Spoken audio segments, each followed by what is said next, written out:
Pull up a seat and motherfucking listen.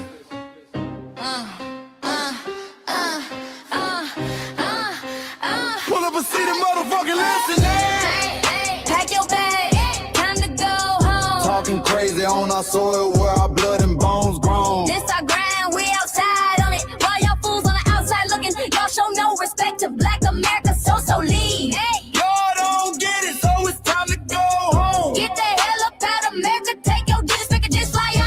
Y'all don't get it, so it's time to go home. Get the hell up out of America, take your digits, make it just fly on. You landed on the tarmac, fresh off the boat. Talking about y'all building nothing, man, you choking on the note. My ancestors the reason that this country even breathes. Picked the cotton, built the White House, planted the seed. Jim Crow laws, redlined the map, we was the target. You think that struggle's a costume, man, you can't mark it. We fought the wars, we bled the blood, we died for our future's chance. And you come here and give our legacy a side eye while throwing shade on the guard. While you benefit from doors we kicked down with our last breath. Now you spit on the architects who stared down death. Disrespectful, that's disrespectful, ungrateful, a slap in the face to only people who gave a fuck. So let me show your ungrateful ass to the right place. Pack your bags, time to go home. Talking crazy on our soil where our blood and bones grown. This our grind and we outside on it. While y'all fools on the outside looking, y'all show no respect to Black America, so leave. Y'all don't get it, so it's time to go home. Get the hell up out of America, take your digits, make it just fly on. Y'all don't get it, so it's time to go home. Get the hell up out of America, take your digits, make it just fly on. Passport, the visa, the privilege to be here. Cause my grandma did march for y'all, so disappear from our land. You cosplaying our pain. Think it's a trend you can borrow, but you ain't inherit the ghosts of our sorrow. We the foundation, the bedrock, the soil and the root. You not no branch on our tree, and unproductive people always cosplaying me. Talking about we ain't do nothing, you lost your mind. We built this from nothing, time after time. From the beginning to now, we been the backbone and muscle. Why you look down on the struggle and cause a whole tussle? The energy sky was discussing it's whack. So let's make it clear, there's no turning back. This land is paid for in full. In blood, sweat, and tears, and dreams deferred. You don't get to come into a house we built from the dirt and telling Black America y'all ain't worth nothing. That's a violation. Facts. Pack your bags, time to go home. It's our soil on our soil where our blood and bones grown. Show respect, this our ground. Y'all just tenants on a leash. Or get the step. Show no respect to Black America, so leave. Don't get it, so it's time to go home. Get the hell up out of America, taking your digits, I can just fly on. Don't get it, so it's time to go home. Get the hell up out of America, taking your digits, I can just fly on. Yeah, fly little birdies. Fly on back to where you came from. This ain't for you. The soil is sacred. We said what we said. It's time For y'all to go home. So fly a little birdies fly. So fly a little birdies fly. So fly a little birdies fly. Fly far away from here. So fly a little birdies fly. So fly a little birdies fly. So fly a little birdies fly. Far away from here. So fly a little birdies fly. So fly a little birdies fly. So fly a little birdies fly. Far away from here. So fly a little birdies fly. So fly a little birdies fly. So fly a little birdies fly. Far away from here.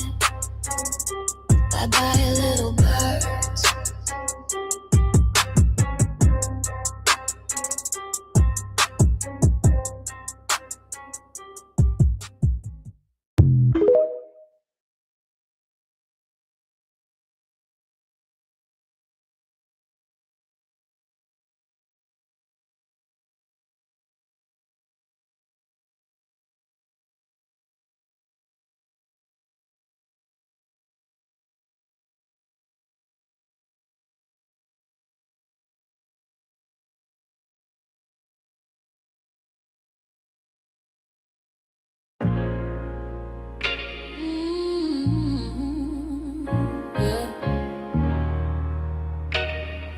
We forgot, but we never forget. This one's for the root. built this land from dust and tears, 400 years, and we still here. They write new rules, but they don't see. Every freedom they got came off you and me. We planted seeds, they took the bloom. We lit the flame, they left the room. But we back now, no disguise. The spirits woke, we realize all we want is what we earn. That sweat and blood, yeah, that table turn. You can't buy culture, can't fake that fight. This is our day, this is our right. We happy day. Say it loud, say it strong. We the heartbeat that's been there all along. Foundation of Black Americans, stand tall. We ain't begging for nothing, we built that all. Born from pain and grace, you can see the truth written in our face. We the soul, the sound, to fight the flame. Foundational Black Americans, say our name. They love our rhythm, but they dodge our blues. Use our voice when it fits their news. They take our sound, but not our scars. We the backbone, we the stars. Now the veil is gone, the mask is clear. We see the game, we know it's here. No more silence, no more lies. We lift that flag and watch it rise. Rise up, rise up. We the ones that made this nation breathe. Our pain to the power, our roots are trees. We know world is rhythm and grace, shout, and now we reclaiming our rightful place. Can't copy courage, can't steal pain. You can't inherit soul by changing names. Our story ain't done, it's the revival. We guard the gate, it's about survival. We FBA, say it proud, say it loud. The world dances on what we vow. Foundational Black Americans, still we stand, still we fight, still we demand. Every block, every song, we've been right here all along. The soul of a people strong and free. Foundational Black Americans.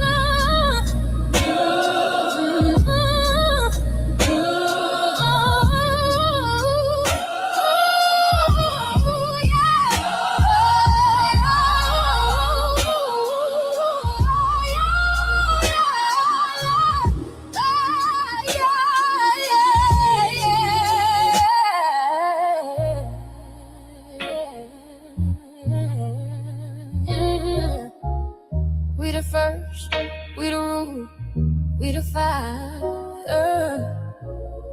Still rising, still here. Foundational Black American. We set the tone and they copy the cadence. Dance to our drums and deny the foundation. Wear the style but don't honor the source. Smile in the crowd and you distance and force. Say you not us but you rap like we breathe. Take the rhythm, then fuse the receipts. I ain't mad, I'm just holding the glass. Showing the mirror, now answer it back. I ain't here to cancel nobody. Just keep it honest, keep it solid. If you eat from the table we built, don't act surprised when we guard it. Do you like that? Do you like that? When I flip your sound and I ride like that. Do you like that? Do you like that? Do you like that? Cause that's how it feel when you borrow my culture. Then act like we never mattered. Hip-hop. Mike Larry. Now this shit here, it's what I see it is. We're not fighting your battles. We're not carrying your fear. We're not lending our history to people who erased us while we were here. Just cause you born here, don't make you FBA. That makes you a citizen, learn the difference today. This is lineage, not a look you can wear, not a costume you borrow when it benefits you there. You used our culture, like an access card, backstage pass, a straight facade, but now the mirror's in your face. No disguise, and you're uncomfortable looking truth in the eyes. We didn't leave our land to beg for a chance. We stayed, we fought, we took every advance. That's the separation, that's the line you cross. We paid the price, you learned the cost. You waving your flag on our soil, but fighting not to go back home. Waving your flag on our soil, building comfort on a foundation you didn't know. We waving our flag, red, black, and gold. Stood our ground, never sold. You waving your flag on our soil, but scared to build what you claim you love. Our humor, our style, the way we move, the smoothness, the sound, the things we prove. Music we birth, language we shape, innovation forged under constant escape. Warrior spirit means stay and defend, not flee your land and rewrite the end. You call it success, but don't confuse the two. East came after what we went through. You abandoned your land and called it strategy. You waved that flag loud, but won't return to build your legacy. That contradiction tells the story for you.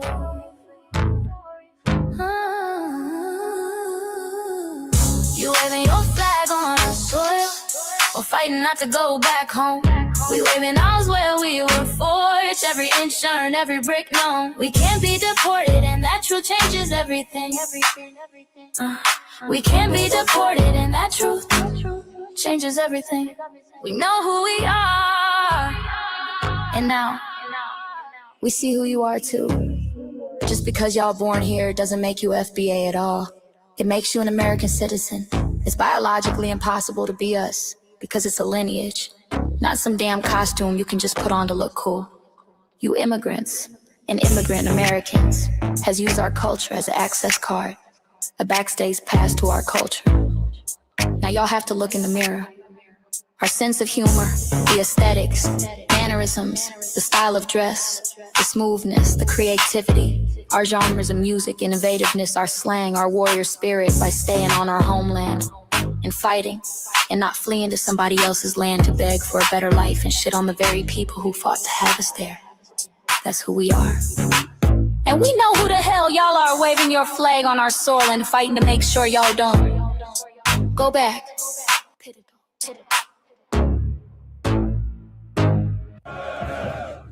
You can't leech off our culture anymore. Beat it!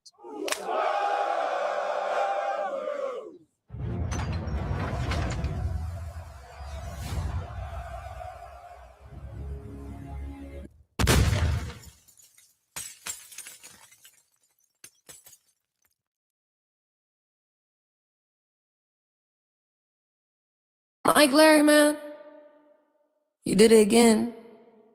We really making history. Let's go. Do you like that? Do you like that? Flip your sound, how you like that? Do you like that? Do you like that? Say it loud, don't walk it back. Do you like that? Do you like that? You grew up mimicking us, now y'all switch it up. Turn the carbon copy, y'all ain't black, what the fuck? It's funny y'all connecting to our culture like it's Wi-Fi. Surfing on our waves of our culture, no more agua. Stealing my culture for all these years. Look how time flies, all these colonizers in the skies. Y'all hate, y'all still hate us outside. Study doctor, vampires, it's the blood of our guilt. They copy the flavor, sip the juice, love the results, hate the truth. Who? Do you like that?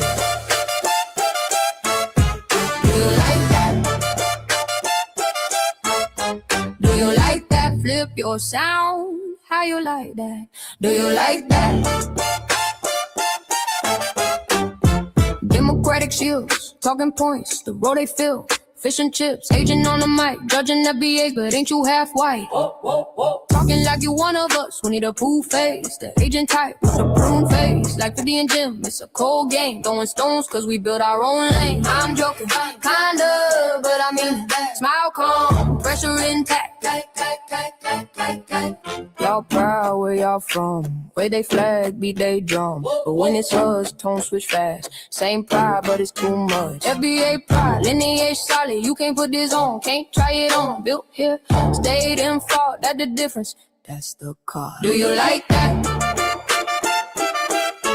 Do you like that? Say it clear, don't twist the facts. Do you like that? Yeah.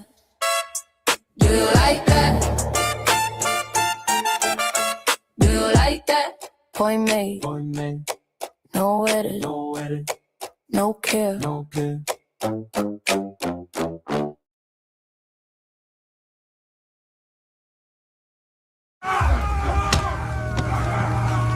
You know, erasing history is something that you have to do when it comes to conquest, domination, and destroying a people. If people knew who they were, what they were, and what they were capable of in the past, they will understand what they have a possibility or a likelihood of doing in the future.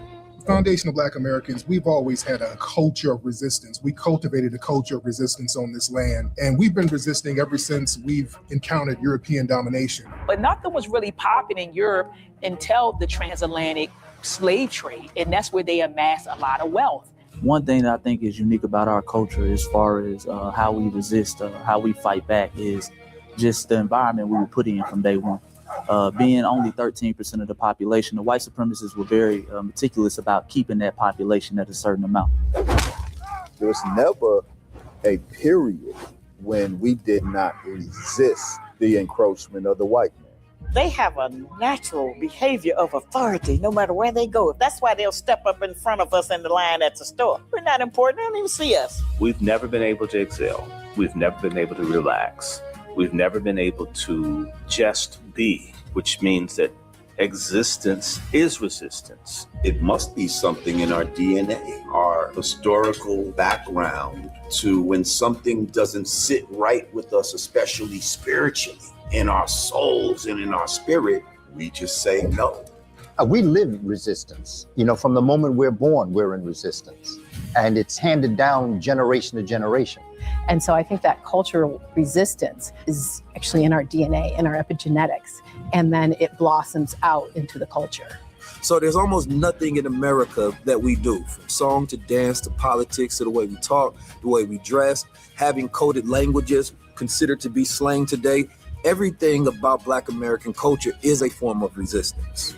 Of course, they want to always downplay our contributions to the global tapestry because they continue to act like our number one export in this country is not Black innovation.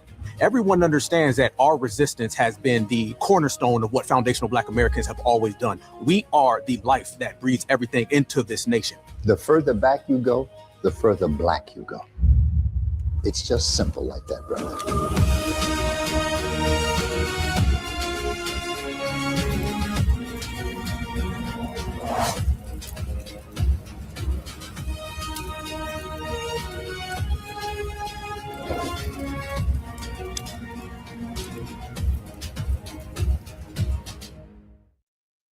Greetings, Black family. Greetings, and thank y'all for tuning in to another episode of the Front Line Blacc News. I'm your host, Chan Crewman, and I'm at the Black House, so I don't know if Lady Che gonna be joining us. She might be asleep. Shabaka Corey is supposed to be joining us here shortly, our West Coast correspondent. And on this season 6, episode 17, part 3 of the Frontline Blacc News, we will be discussing several topics.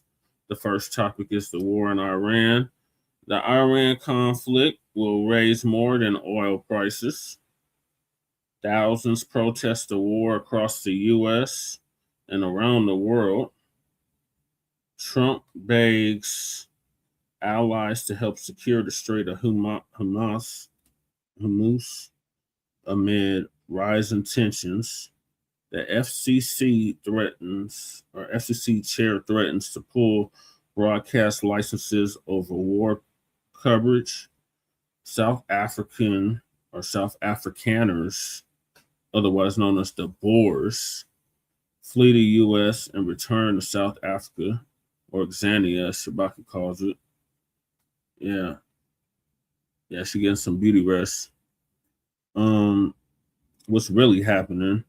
Then white woman attacks Black Americans for Mr. Tenderisms, leaving and being successful. Shame on them, Nabiscos. They just mad that brother cut the leash to them bastards. reaction. Then U.S. Representative Jasmine Crockett, former bodyguard and security detail member, fatally shot by Dallas police.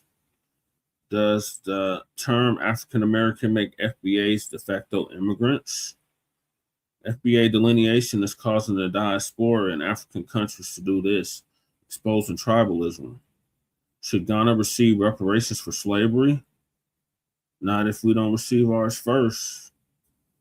Then we got illegal migrant news, our unhoused neighbor news, and our local Denver and Aurora news. And we're based out of East Denver, North Aurora, Colorado. We give the news from a frontline and Black first perspective. We are a part of the new Blacc Media and also the signal boosters of the new Blacc Media. We have been around for 6 seasons now and count. And then we have several platforms that are a part of the Frontline campaign. Frontline Blacc News was the first one. We started back in 2020, 2021. And Shabaka's Black Experience Enhanced is based on the 50th anniversary of the founding of the original Blacc Panther Party for Self-Defense. Started on Blogtalk Radio back in 2016. Have been around for 11 seasons now. Shabaka's Black Experience Enhanced covers the Black experience from the beginning of time until 10 minutes ago. It is also a part of the Frontline campaign and has recently, within the last 2 to 3 years, moved from Blogtalk Radio to Streamyard. And please join us tomorrow for a brand new episode of Shabaka's Black Experience Enhanced, Season 11, Episode 24. Then we got, so please make sure y'all share the broadcast, family.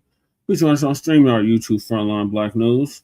The links to all of our channels are in the description, including Frontline Blacc News. Frontline Blacc News 2, our backup channel. Make sure y'all sub to that, just in case. Yeah, she can be when she's on her meds. And then we got, what's it called? My personal page, Just Paris, aka Chain Chroma. And that is where we stream all the city council meetings and local Denver events, Black First events here in the city. Then we got Lady Che's Seduction Doll YouTube channel. Make sure y'all sub to that so she can start going live on that channel. Then we got her main channel, The Revolutionary Agenda, the RBA, which she did one earlier. So make sure y'all check that out. Then we got Shabaka's YouTube channel, Jeanette One. Make sure y'all sub up to that so he can start going live on YouTube as well. Then we got our cousin, our Lokester out the Bay Area, Jay Militant.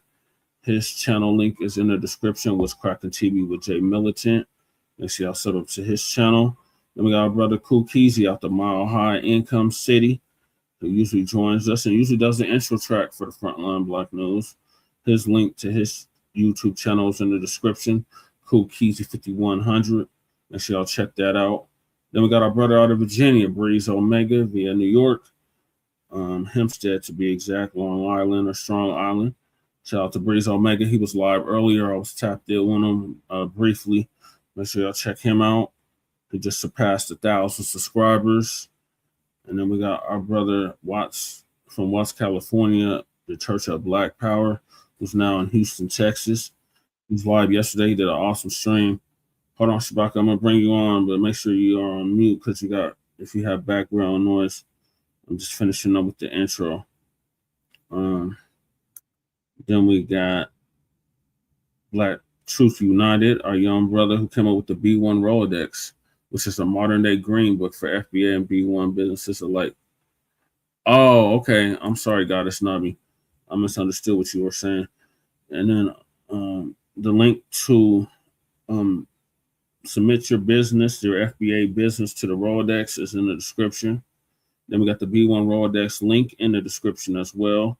We got the petition for reparations to change.org petition. Make sure y'all sign that. Oh, yeah, it was a good one. It was a good one. We had Big E up there in FBA combo. We was chopping it up about our cooking, how good of cooks we are. So it was Big E was giving us props. Then Restream was acting stupid. Oh, okay. Oh, okay. Thank you, Goddess Nabi. I was like, huh? Okay, got you. Then we got the Kickstarter for Hitting College 6.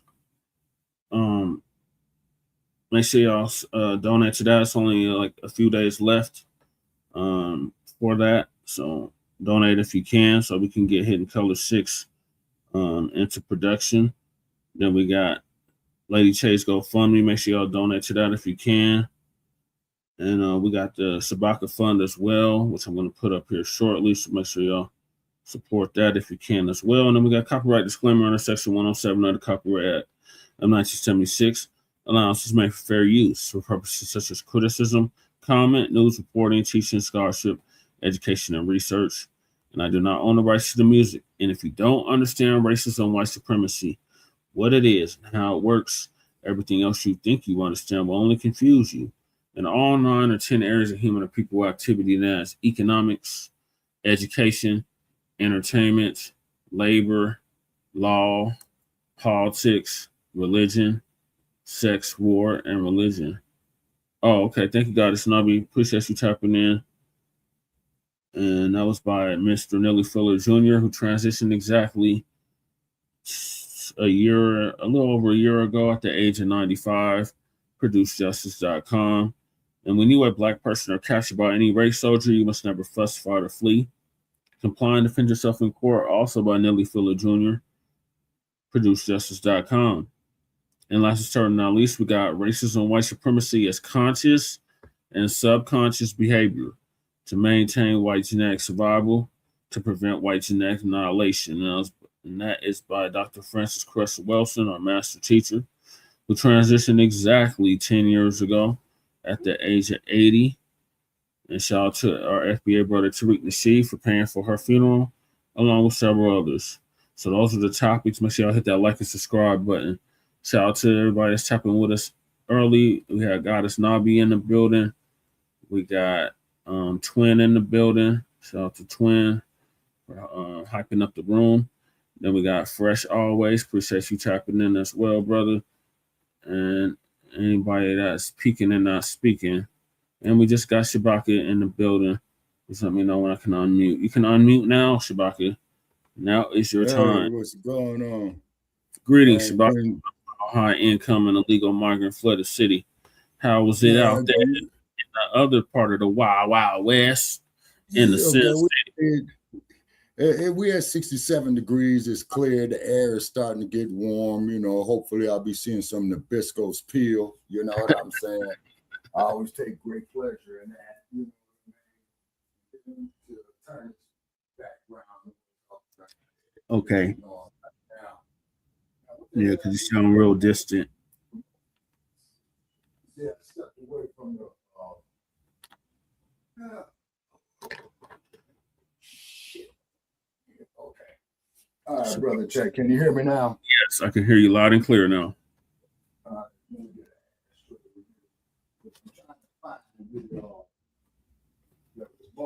You know, to the air conditioning and turn it off, right? Yeah. Okay. And then, you know, it's cooling in, it's warm off in this room where I'm at. I'm still having problems with my YouTube connection. Hey, we got Kahari in the building. You got problems with your YouTube connection. Your YouTube is acting stupid again. Yeah, man, because each time I go up here to try to connect it, well, we need all your personal information, man. Fuck you, YouTube. I ain't giving you shit. You know. Yeah, Goddess now. They do this shit to me on a regular basis, man. You know what I'm saying? Yeah, and do it to all of us. They've been doing this bullshit to me for years. That's why I tore down all my videos, is because if I can't make no money off of them, man, I sure as hell ain't gonna let them tricks make money. Right. All right, Shabaka. So I'm gonna hop right into it because I know you pressed for time, and we got a lot of topics to get to.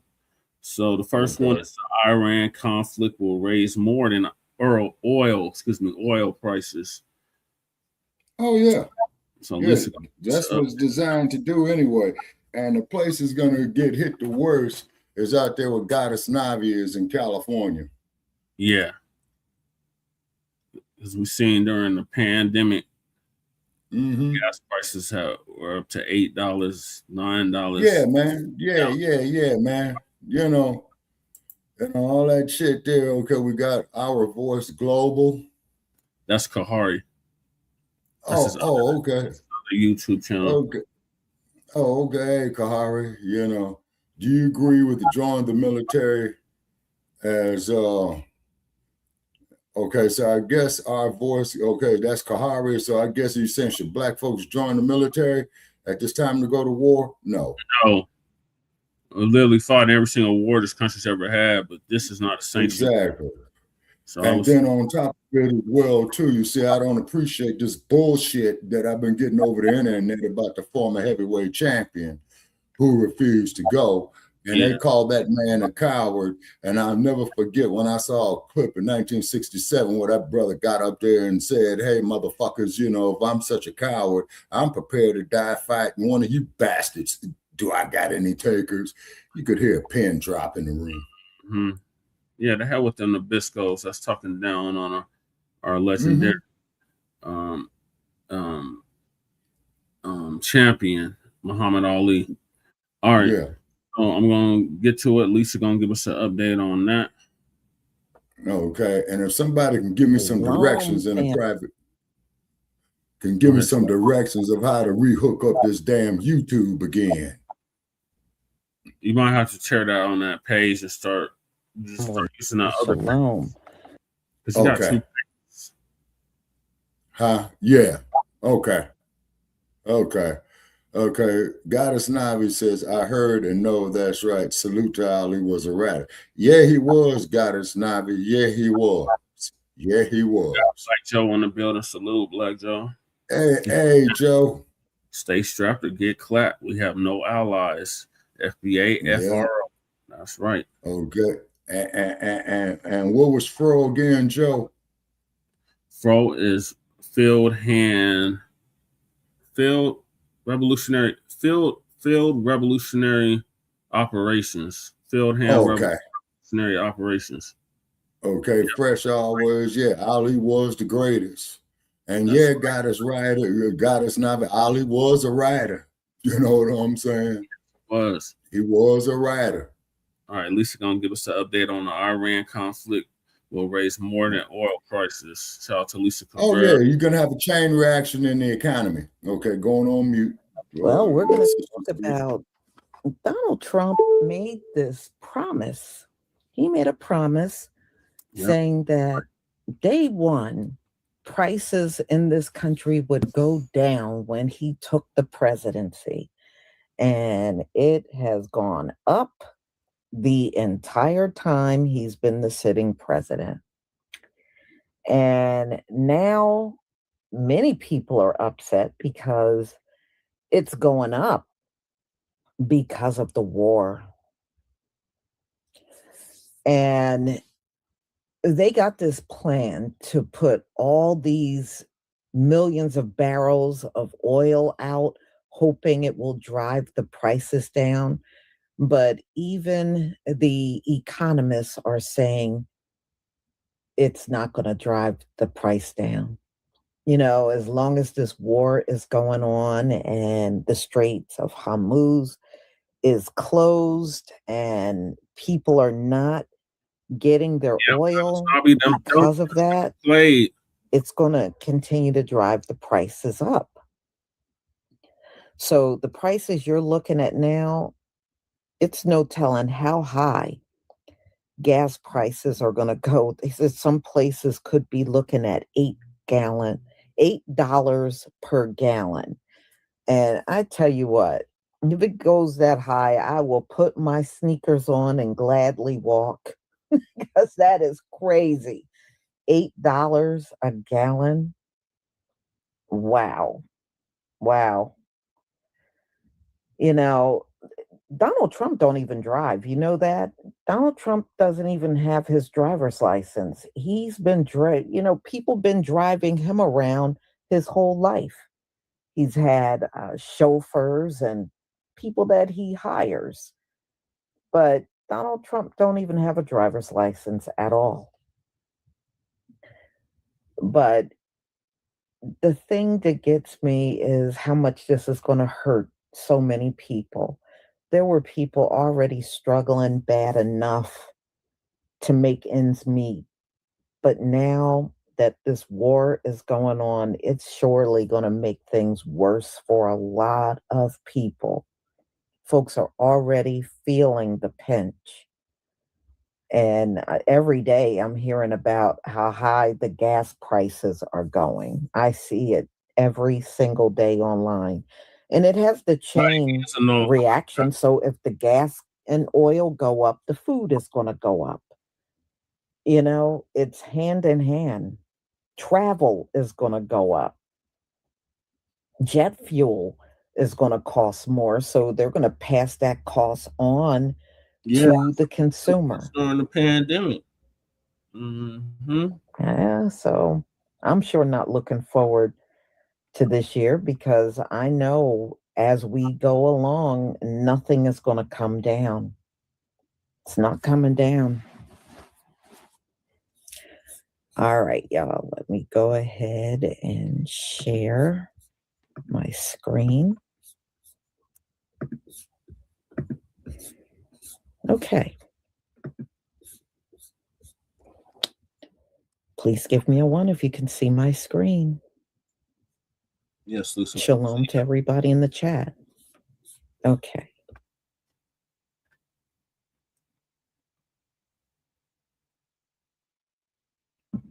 Iran and the gas prices here in the United States is going to get worse. We're seeing that as Donald Trump is now saying that he could be releasing certain sanctions on certain countries to try to bring down the price of gas. This is bad for many reasons, because when he's talking about releasing sanctions on certain countries, he's referring to the fact that he wants to release sanctions on Russia, a country that we and Europe has been sanctioning left and right because of their invasion of Ukraine. So how would that make things worse for us if we release sanctions on Russia, which would make gas cheaper? Well, first, analysts agree that releasing these sanctions would not actually make gas prices go down. It would slow it down and it would still rise a little bit. But for Russia, this is a completely new ball field, because we're now essentially allowing Russia to get a massive influx of cash by selling said oil, in which they will use that money to buy more weapons to use. They're releasing 400 million barrels of oil, and that's the largest in history. And so the idea is if you put more supply of oil into the market, you're going to see prices go down. But they didn't yesterday. And I actually just checked, and oil's back above $90 a barrel. And the reason why is that this release was already baked into the price of oil. Oil traders saw this coming. It was very telegraphed. And that's why you saw oil come down from 120 earlier this week down to about 85. The other piece of this is that the tankers are still being attacked in the Strait of Hormuz.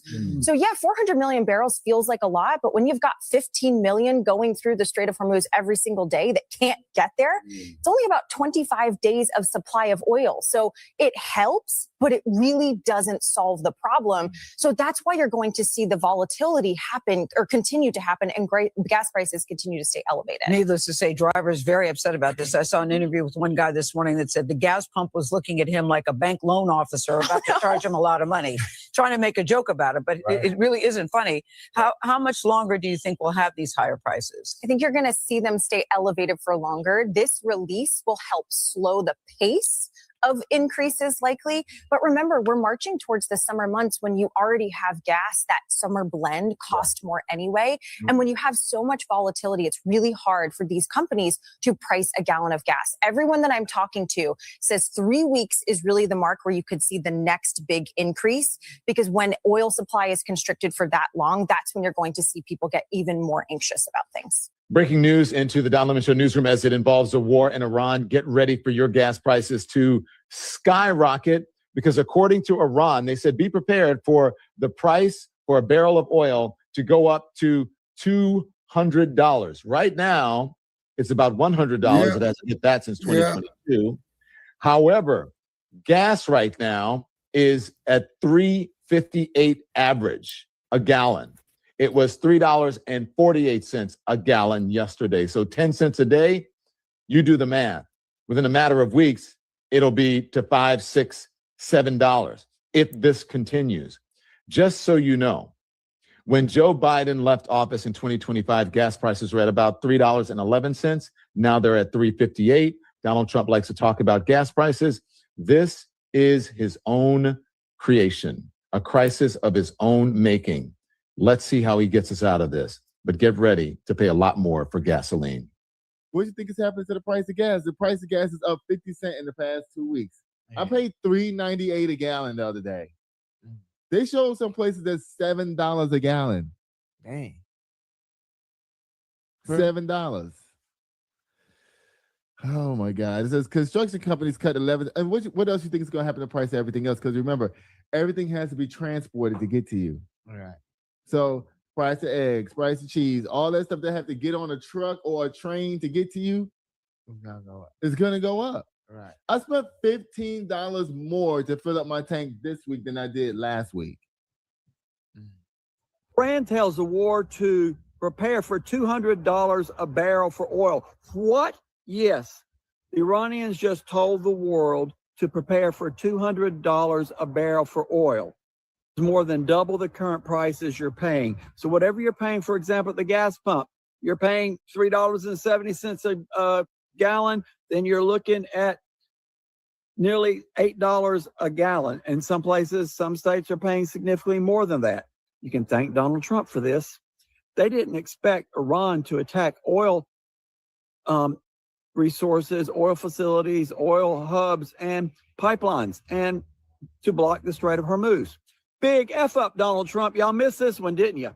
This means gas prices at the pump. This means food prices. This means energy. This means your electricity to heat and cool your home. This means everything we buy can potentially see the transportation costs more than double. Thank you, Donald Trump. And hit 3 more ships overnight in the Strait of Hormuz, or close to it. Had their most intense bombing, apparently, of Israel and of the various Arab countries throughout the Middle East, in particular targeting oil facilities. It still has the ability to use both their missiles and their drones, which apparently they've got thousands and thousands of the drones left to use. I think they thought, Trump and Pete Hegseth, that they would have this all done in a day or so. Not worked out that way. This is a very expensive war, and it's just starting. It's not ending. Trump and his administration, Pete Hegseth, Marco Rubio, completely effed this one up, almost as bad as Pam Bondi. What do you all think? Love to hear from my Democrats, my MAGAs, my crazies, my cuckoos under burner light bulbs. If oil goes to $200 a barrel, we're going to be really suffering. You think it's bad now? Wait till that hits, assuming it does, if Iran can back up their word. And right now, it seems like they can. Trump can't do anything about it.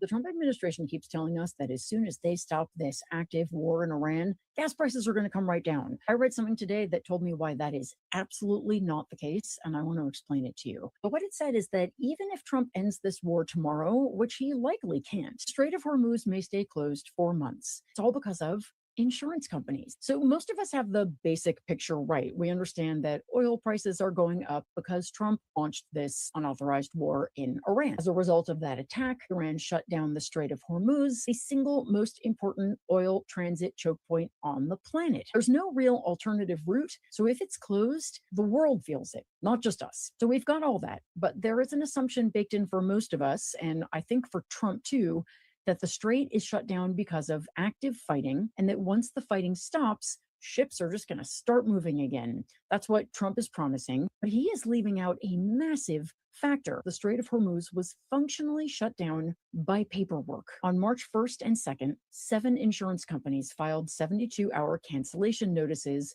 for ships transiting the Persian Gulf, and traffic in the strait immediately dropped by 80%, not because ships couldn't physically pass. Without insurance, no port will accept you. No bank will finance your voyage. No cargo owner will load your ship. You become a commercially useless object. These 7 companies collectively insure the vast majority of the world's ocean-going shipping tonnage. As long as they refuse to insure, nothing is going anywhere. Now, war risk insurance is still technically available, but policies are now limited to 7 days. It costs more than $1 million per week. That is unsustainable. Financial analysts are warning that even if the bombs stop tomorrow, the strait could remain functionally closed for months afterward because the insurance market and the military We're running on completely different clocks. Even after a ceasefire, insurance markets are going to have to rebuild their risk models from scratch, renegotiate capacity through an entire chain. And that's why it would take a couple of years. All right there, what she's just said. One at a time. Now,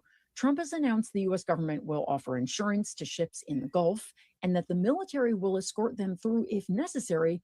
But so far, that hasn't moved any ships because our own Navy has already said it's too dangerous. Also, taxpayers do not want to subsidize insurance for the world's ships. So when Trump stands up and says, "Oh, I ended the war and gas prices are coming down," remember, the people who actually control that strait right now work in insurance offices. They are on a completely different timeline than Trump is. They will say when they're ready to reinsure those ships, it'll be well after the bombs stop falling, possibly many months later. The first $100 tank of gas, a couple of years, folks, and by the third one, a lot of Americans are going to be asking why nobody told them this wasn't just about bombs. It was spreadsheets, 7 companies, and an administration that started a war without reading the fine print.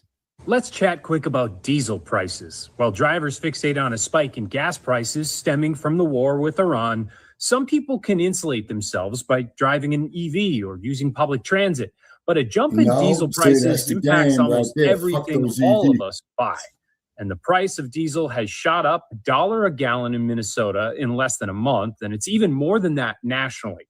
Now, trucking companies tell me fuel is their second biggest expense behind labor, and the spike right now comes at a very bad time. Challenge for trucking companies is we're in the 4th year of a freight recession. We don't have a lot more levers to pull. Margins are pretty tight. We cannot float that extra cost right now. So they're going to have to pass them on to their customers and ultimately the consumer. And don't buy the shit. Is the fuel that powers the engines that run the U.S. economy. And when the data catches up to tell the story, we're going to see the pendulum on inflation swinging back in a significant way. Our wallets will be feeling the pain of higher diesel prices. Day 12 of the war in Iran, and the New York Times reports the White House did not see the economic impact coming, assuming the war would go like it did the last time the president struck Iran, with some advisors in private, quote, dismissing warnings that the second time around, Iran might wage economic warfare by closing shipping lanes carrying roughly 20% of the world's oil supply. And yet, that is exactly what is happening. Yesterday, our reporter on the Strait of Hormuz told us he saw a ship on fire in the strait. This morning, we woke up to news that at least 3 ships were struck, according to a British maritime monitoring group, including this Thai-flagged vessel right here, which Iran appeared to claim responsibility for. We have that same reporter on the strait again today with what the Gulf is now doing to try and stabilize global oil markets. As the Pentagon at the same time says it's working to push back the Iranians, here's video CENTCOM says shows the U.S. military destroying 16 of the country's mine-laying boats on Tuesday. Still, though, with the waterway all but closed, global oil prices are spiking, along with the price of gasoline here at home. AAA now says the average cost of a gallon of regular is $3.58. That is 20% more expensive than it was before the war, just a few weeks ago, a week and a half ago. Even still, $3.58 is a whole lot cheaper than some places in this country where drivers are staring down gallons well above $5. And with that as a backdrop, Donald Trump is going to try to refocus on affordability today. At least we expect that. He is headed for Kentucky and Ohio first to try and oust Republican Rep. Thomas Massie, and then to presumably talk about prices. So are folks going to be open to it? Here is what some voters have been telling us. It's just a glitch, but it will even itself out, and I don't even care if I have to pay more. The end result is what we're doing. See, and I think this is the type of stupid motherfucker that there lets the shit goes like up. a week and a half ago, and then it jumped up to $3.49. Like, it's definitely because of what's going on over there. Just to fill it up, it was $45. Now to fill it up is $65. I'm less than a quarter of a tank, so it's between getting gas or going to the grocery store to get food for my kids. Have you filled your gas tank up in the last week, and what have you noticed? I actually stopped driving because gas prices have gone so high. President Trump just announced starting Man, next put week, some the United bass in States your will voice. release 172 million barrels of oil from the Strategic Petroleum Reserve. And that release is going to happen over the next 4 months. This is almost the exact same amount of oil that President Biden released when Russia invaded Ukraine in 2022. But what is this going to mean for you and your gas prices? And do we have enough oil in the SPR to cover that?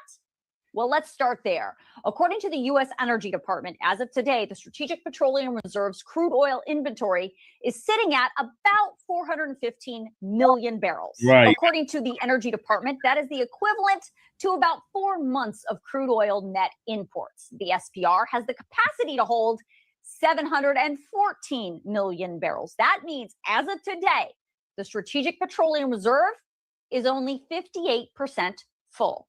Now, you may remember when Russia invaded Ukraine back in 2022, President Biden released those 180 million barrels of oil from the SPR over a 6-month time frame. At that time, that was the largest release of the SPR in history. Before he left office, Biden added back about 60 million barrels into the SPR. But on the campaign trail, then candidate Trump railed against Biden for that SPR drawdown and promised when he came back into office that he would drill, baby, drill, and fill the reserves back up. In fact, it was part of his inaugural address. Well, as I've reported, the price of oil did actually come down in 2025, but the SPR was not filled back up. Not to 100%, not even to 75%. Wow. But that might not entirely be Trump's fault, just like it might not entirely be Biden's fault. More on that in a second. But back to what's happening today. President Trump said this release of 172 million barrels from the U.S. reserves would be part of the 400 million barrel release that was announced today by the International Energy Agency. Remember how I told you that oil is a global commodity? Yeah, well, that's why this global announcement is important. So the U.S., along with the other 31 member nations of the IEA, like Japan and Germany, the UK and France, are all participating in this. And with them all putting 400 million barrels of oil on the market, including the US's 172 million, that will help bring gas prices down for you. But by how much? Well, I have some numbers that you might be interested in, and they are based on what happened when President Biden released those 180 million barrels in 2022. So it's about the same amount. Spoiler alert, it didn't really bring down gas prices as much as you would think, and it certainly wasn't a quick fix. According to an analysis from President Biden's own Treasury Department, it took 4 months of that 6-month release for gas prices to drop between 13 and 31 cents. But when Biden's Treasury Department calculated in the IEA's oil release over those same 4 months, gas prices dropped between 17 and 42. More than 31 cents. Again, that took 4 months. Not 1 month, not 1 week, not 1 day, 4 months. Now, I mentioned Trump and even Biden aren't entirely to blame for not refilling the SPR all the way back up. And that is because it's not really the president's choice. Congress has to allocate the money for the president to direct the oil to be purchased. And when it came to President Biden, Congress actually rescinded some of the money that they had already allocated for oil purchases. And in Trump's case, he asked Congress to give him $1.3 billion in the big, beautiful bill so he could refill the SPR. But instead, Congress only gave him a fraction of that, just $171 million. So the fact is the SPR is being refilled, but very slowly. The other thing you need to know is since President Trump gave the order today to release those 172 million barrels, according to the Energy Department, the SPR can only safely release about 4.4 million barrels a day. Rest assured to the American people, the recent increase in oil and gas prices is temporary, and this operation will result in lower gas prices in the long term. You know, that's really weird because your own Department of Energy put out a report today that said gas prices, even by the end of 2027, wouldn't return back to where they were just a couple of weeks ago.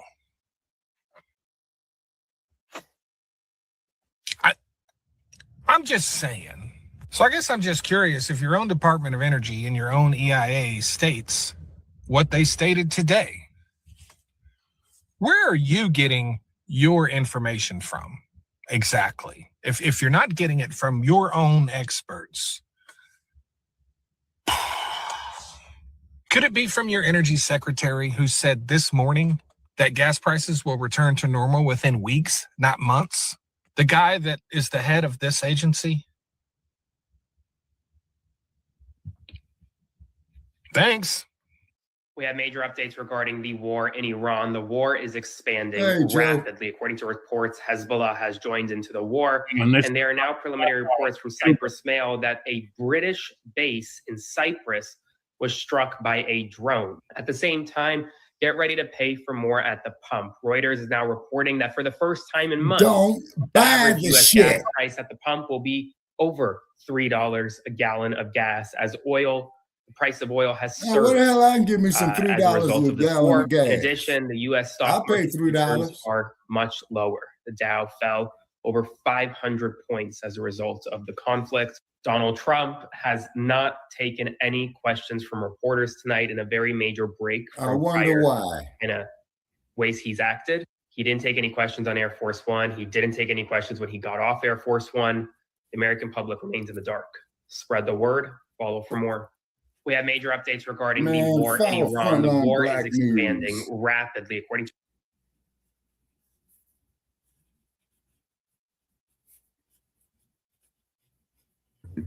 Yo, yeah. I mean, all I can say to my people is anticipate paying high prices for the rest of this year into 2027. These prices aren't going anywhere. They're not. I mean, I hate the thought that people are paying $8 a gallon for gas. That is just absolutely crazy. Yeah, that sounds about right in California. I think by the time this whole thing, if it comes to an end, these people are, like I said, they're going to lose a lot of credibility in the world, and nobody is going to follow Donald Trump's lead on anything ever again.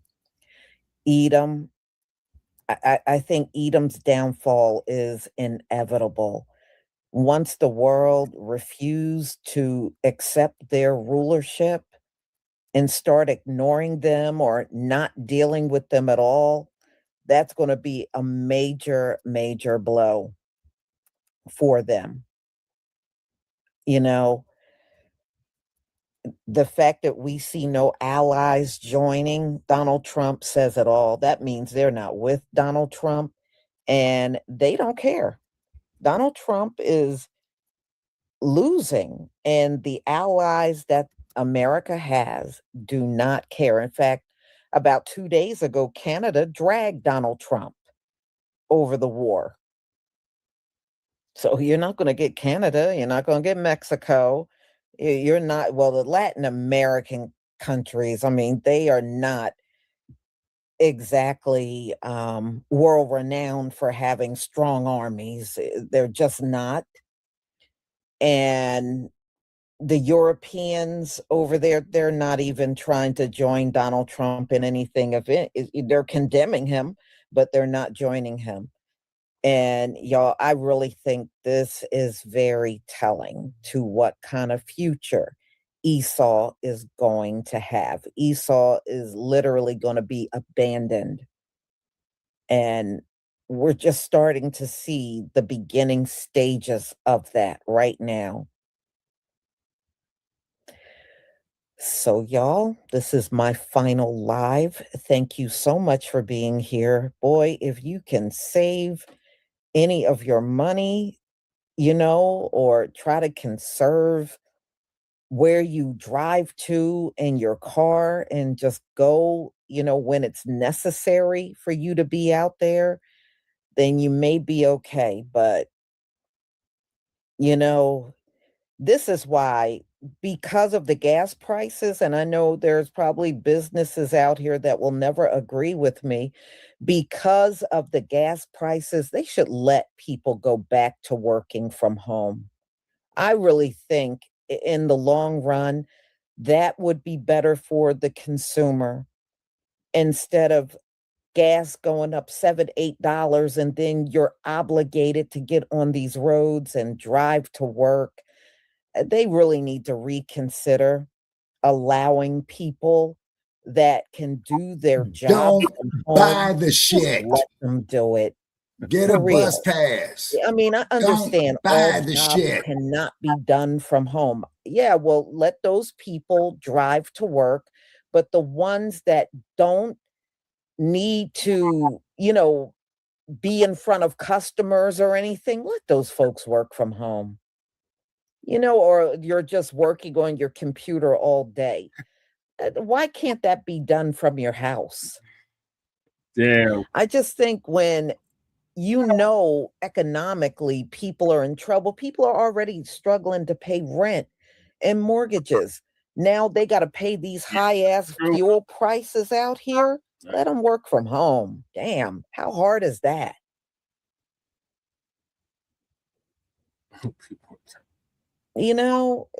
This is really going to hurt a lot of people if they are barely making it and they got to pay for this gas, because we know every single summer gas goes up. So the prices are going to be higher than what you're looking at, and it's going to get even worse. Don't buy the shit.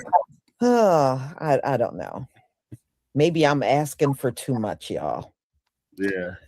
MC2, the X Project, thank you so much for the 25-month membership. Esau is done, and like the Nephilim of old, they're seeing the end before it comes, but the Most High has given them a strong delusion to believe their own lie. They'll act brand new when the ticket get punched. Yes, I definitely agree with you on that. And thank you for your support for my channel. I deeply appreciate it. Yeah, I know people got to hang on to their jobs. I understand, but when it gets this bad, I think jobs can do something about it and give their employees relief. That's all I'm saying. Give people some damn relief where they don't have to be on the road every day burning the gas and be obligated to put gas in their tank. And this is going to cut into everybody's paycheck. Let's be real. When you get paid and you got to pay $100 per tank. That's ridiculous. Yeah, that's going to cut into your money. It's called macroeconomics, honey. And to me, right, it would just be better. I mean, it's one thing if you have this qualification, and I feel sorry for people that got to be on the road for a living, because there's a lot of people that do those type of jobs. And that's another thing that's going to kick up your prices is because they're going to charge the truckers more because diesel is way more expensive. Yeah, so, they can shit give you that a comes in bonus, on loading but docks. what kind of bonus are we talking about? If gas is over $8 a gallon, bottled goods, what kind of bonus are they going to offer? I just let people work from home. So, y'all, I'm going to go ahead and conclude. Thank you so much for being here and your support. We'll do this all over again tomorrow. As of the 17th of March, the Somalians' temporary protection will be gone. So they got what? Be glad you ain't pulling up to a little less than a week. Supervise, man. And ICE is definitely going to ramp it up on their behind. When you back the motherfucker up to the loading dock, I'll reject your goddamn load. Damn, bro. Tell me, damn, Shabaka. You tomorrow. I've done it before, man. Topics. Shalom, family. Shalom, Lisa. Yeah, this shit is crazy, y'all. Hell yeah. But however though, if a dock worker has got a truck driver that's real respectful, you know what I'm saying? You know, we used to tell the real respectful truck drivers, hey, man, back the motherfucker up, man. We're going to start unloading you in an hour, so therefore you can get you some rest. Yeah. You see what I'm saying? Crew would know about that. See, me and Crew would be fighting on the load and die. Oh, my God. Just stop. They're fighting in the chat already. So. Nah, I'm just being real, man. Yeah, you that guy, Crew. Yeah. And when you got your gun, Cat, they didn't quit making them, man. Motherfuckers kill me with that shit. They get that gun, they think they John Wayne and shit. Knowing that their ass, you know, could die from lead poison in this world too. It's kryptonite for everybody. That's true. All right, Shabaka, what are your thoughts on the Iran conflict will raise the price of oil? Oh, yeah, that's what it was designed to do. Number one, putting all bullshit aside. Okay, that's what it was designed to do. The dumpster, you know, he's got his hand in it directly or indirectly. And what I mean by directly, he probably had one of his sons-in-laws running their oil interests. You see what I'm saying? They get the damn bread, you know what I mean? Put it off there in one of their accounts. Then when the dumpster goes to Mar-a-Lago, his sons is breaking them off at their cut. I mean, it's that simple. Yeah. So this gonna, you know what I'm saying? And go up because, like you said, the price of diesel's going up. So right, and that's going to cause a whole chain reaction and everything, man. It's because I go to the damn store, right, and I saw the manager. I was trying to get my canned goods for my vegetables, right. Yeah. And I said, Mr. Manager, check this out, man. I hate to be the bearer of bad news. You dudes are getting ready to go broke. You know what the manager told me, man, on the cereal. So after he knew what I was talking about, he says, you're right. Because they're getting ready to close 2 Safeways out here, man, in Las Vegas. Dang. So old boy was saying is, man, that what you need to do instead of coming to this store, man, go bum rush our closeout sale right there. You see, because just off the law of macroeconomics is that the price is going to drop down because they got to clear their inventory out. So when they close that store down, you see what I mean? Yeah. And I'm sure they got a whole lot of motherfuckers in there perforating that shit, man, and just writing it off. You know what I'm saying on the paperwork. Right. That's fucking given. And as a matter of fact, man, you know, there'll be a damn fool not to do it. Particularly, man, you know, people who got the little ones, you know what I'm saying? Right. Because if they don't provide for the little ones, man, with food and housing and clothing, guess what the parents get hit with?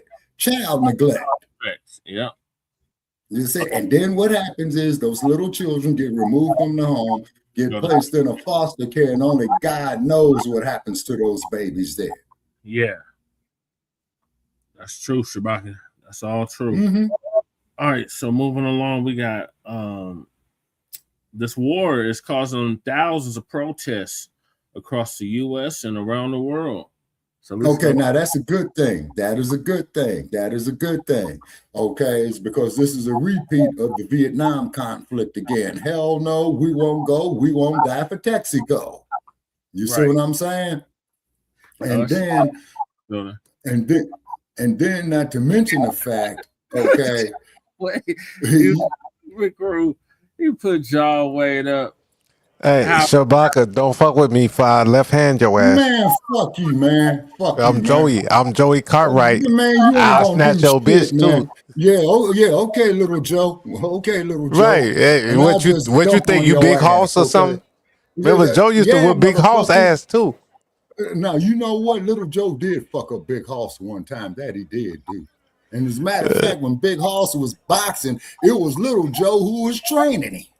Exactly. Left-handed Little Joe. I saw that episode. Yeah, and Little Joe. What's up, world? Let me tell you about this beer. Even Adam listened to Little Joe. Even Mike, even Big Mike listened to Little Joe. Hold on, but let me tell you something about Adam. I remember on one episode, man, they put some foul shit off in the newspaper, man, about the Cartwright. So Adam went to the newspaper office, right? Right. Don't put that shit on my name. Okay, hold it. So Adam told him, man, no, man, y'all is making a mistake right here. So Y'all guys don't put no dirt on my name. Hey, look, it was like, don't put no dirt on my name. Right cross, and he says, I'll get my retraction by today, right? And the motherfucker up there, yeah, man, yeah. You know what I'm saying? Hey, Shabaka, was you putting smut on my name? You can't put no smut on my name. I probably was. But it's all lies. Everything. They say you do this. They say you do that. Sure. They ain't saying shit. The only thing they said was this fist to your mouth. What you talking about? That's the only thing they can prove. Well, yeah, well, you know. But you got to make sure, though, man, you go out there, put hands on somebody, man. Make sure you got them hands wrapped, man, because they will see them hands, man. They say you got a swollen knuckle here, blood right here. Let me see here. Let's take some DNA from it. Hey, Shabaka, you know when you see them niggas with the, you see with them niggas with the cauliflower ears? And you be like, man, I ain't fucking with that nigga. No, man, that's the easiest. That nigga look like he a WWE wrestler. I ain't MMA. Yeah, I ain't fucking with him. Cauliflower ear, and this dude took a love hook, man, and split his ear in half.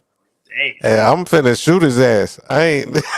Hey, but then you won't be in. What's that bullshit they got out here? Dana Wright ones and shit. UFC. Yeah. You know. Yeah, UFC. You know what I'm saying? Me personally, man, I think they need to ban this shit because them motherfuckers is only using 2 ounce. You just scared of fighting, Shabaka. That's all. You old. No, brother. No, no, not at all, crew. Not at all. That's all. You scared. You scared of left-handed Joey.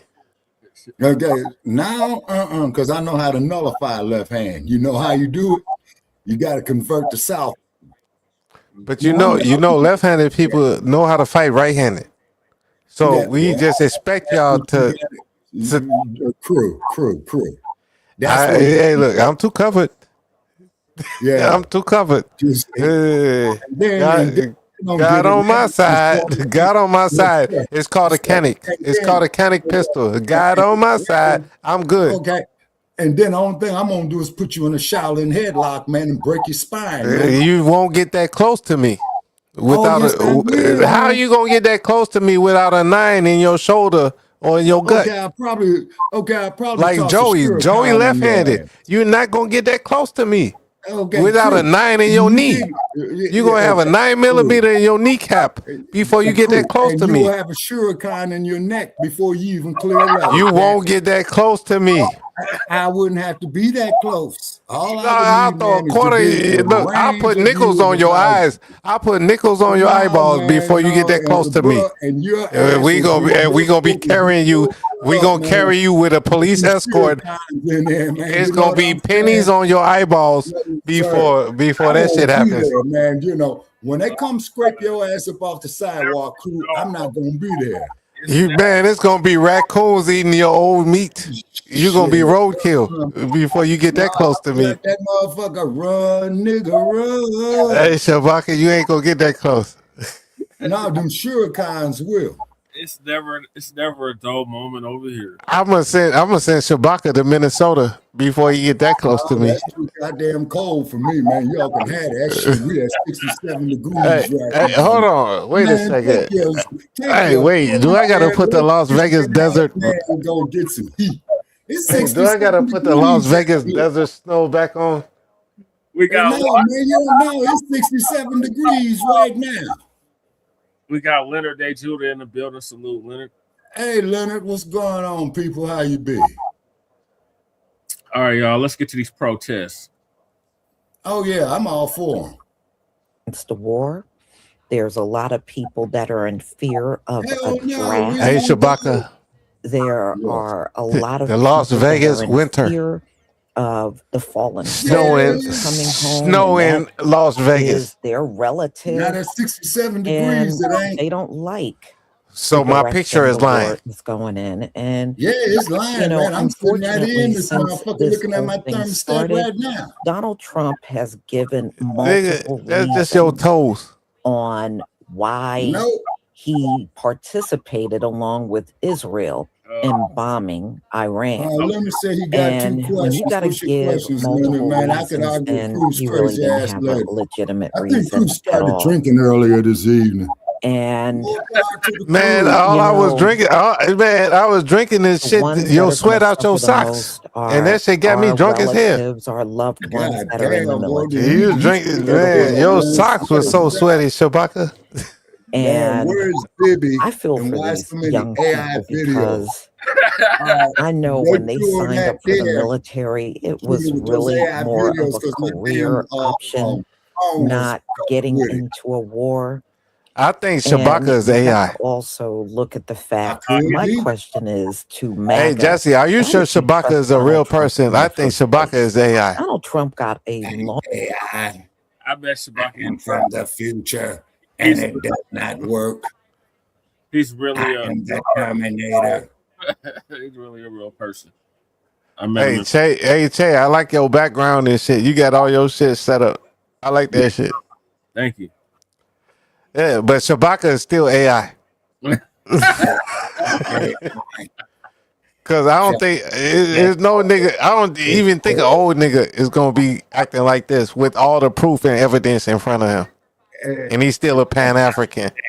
He got panties hanging all in his closet and shit. Oh Lord, man, I got a goddamn 1940 wheat straw. You got a negligee, don't you, Shabaka? You're so panty. You got a negligee, bruh. Go shove some ketchup up your ass, man, and go start your menstrual cycle. Long track record. Shabaka wearing a thong. The truth. No, I'm Donald not that Trump kind of has guy, a homie. long track record of lying. He a panty African. He lied so much. He's not a in Pan his African. He a panty administration. African. They He were a thong African. tracked. He was virtually lying on camera every day, and they were counting. Not virtually lying. What did you think he was going to be a different person this time around? Lisa said that's AI too. Virtually lying. I mean, no. If anything, he's worse. He was campaigning. Him and Jay. There's videos of both of them during the campaign. There was a video of both of them. Be no war. They would not be starting no new wars. Hey, Shabaka, were you in the video? This man doesn't keep his word. Were you in the video, Shabaka? He's the embodiment. You ain't never gonna see me in no video. White America. Shabaka Really was is. over there with I mean, Bill he Gates represents y'all and Donald through and Trump. through. No, And the allies don't trust Donald Trump at all.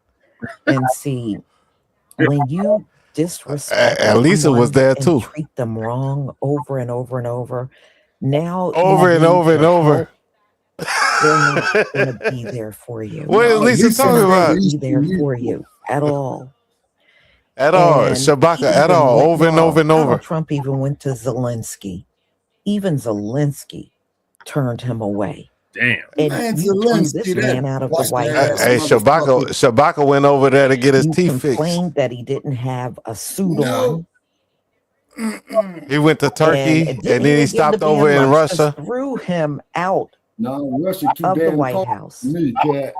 And then humiliated Those him great frozen on ass TV, man and they did kept over in talking Russia, crap dog. about him even after he was gone. So I'm not shocked that And then he went and got his, I don't know why any he got his ally hairline would done. help you. You took office believing you could go it alone. Well, here's your big chance to go it alone. Now you're afraid to do it. You want other countries to sacrifice. Okay, so their Jesse people. got off And camera. it's I'm gonna very get clear on camera. They're not going to do it. They're not going to do it. I guess everybody don't share your bloodlust. So, yeah, well, you're going to see less and less people. Wasn't really all that many people going to the recruiting offices around this country anyway. They're really not going to show up now. I can imagine how empty they are now. So, hey, look. Zelensky slammed the door in his face. Hey, Shabaka, they gonna draft you. No, they can't, homie. How far They finna draft you, bro. people are opposed to this They war? can't draft me. Nigga, you already trained. Please give me. They're gonna bring your ass in there. They're gonna send you straight to Ukraine. No. They're gonna say you got to give support to Iran. No. Hey Shabaka, it's not over. It's not over for you. Man, shit. He said, I gotta go back. Oh, nigga, yeah. You gotta go peel potatoes on the ship. Shit. I don't even peel potatoes for me. Right, I don't even peel my own potatoes. Hey, Che, do you peel potatoes? Yeah, I do. I don't. Like, I just cook them. You get me? I just chop them up. And either they go in the oven or I fry them. I don't peel them bitches. I just wash them off. Oh shit! Look at Shabaka holding up the signs over there. Shabaka out there protesting and shit. Yeah, no, you don't see Shabaka off over there, bro. No war. Yeah, a goddess out there. A goddess out there holding the other side of the sign. We're sending this message to all the people around the world who suffers from this. No, that ain't a goddess though. War. That girl. All wars, but this particular one is a criminal act. The goddess wasn't out there because she would have had them white ladies' hair To fixed. hear this voice because most of The goddess wasn't out there. they're sitting in shelters that they pro-war. Damn, protest. Oh, yeah, she says, oh, hell no, she at home chilling. Chillaxing. She said she chillaxing. Yeah, I'll do good for the greater community tomorrow. Right now, I'm chilling. Hey, goddess, I'll be on the same thing. I'll do great for humanity tomorrow.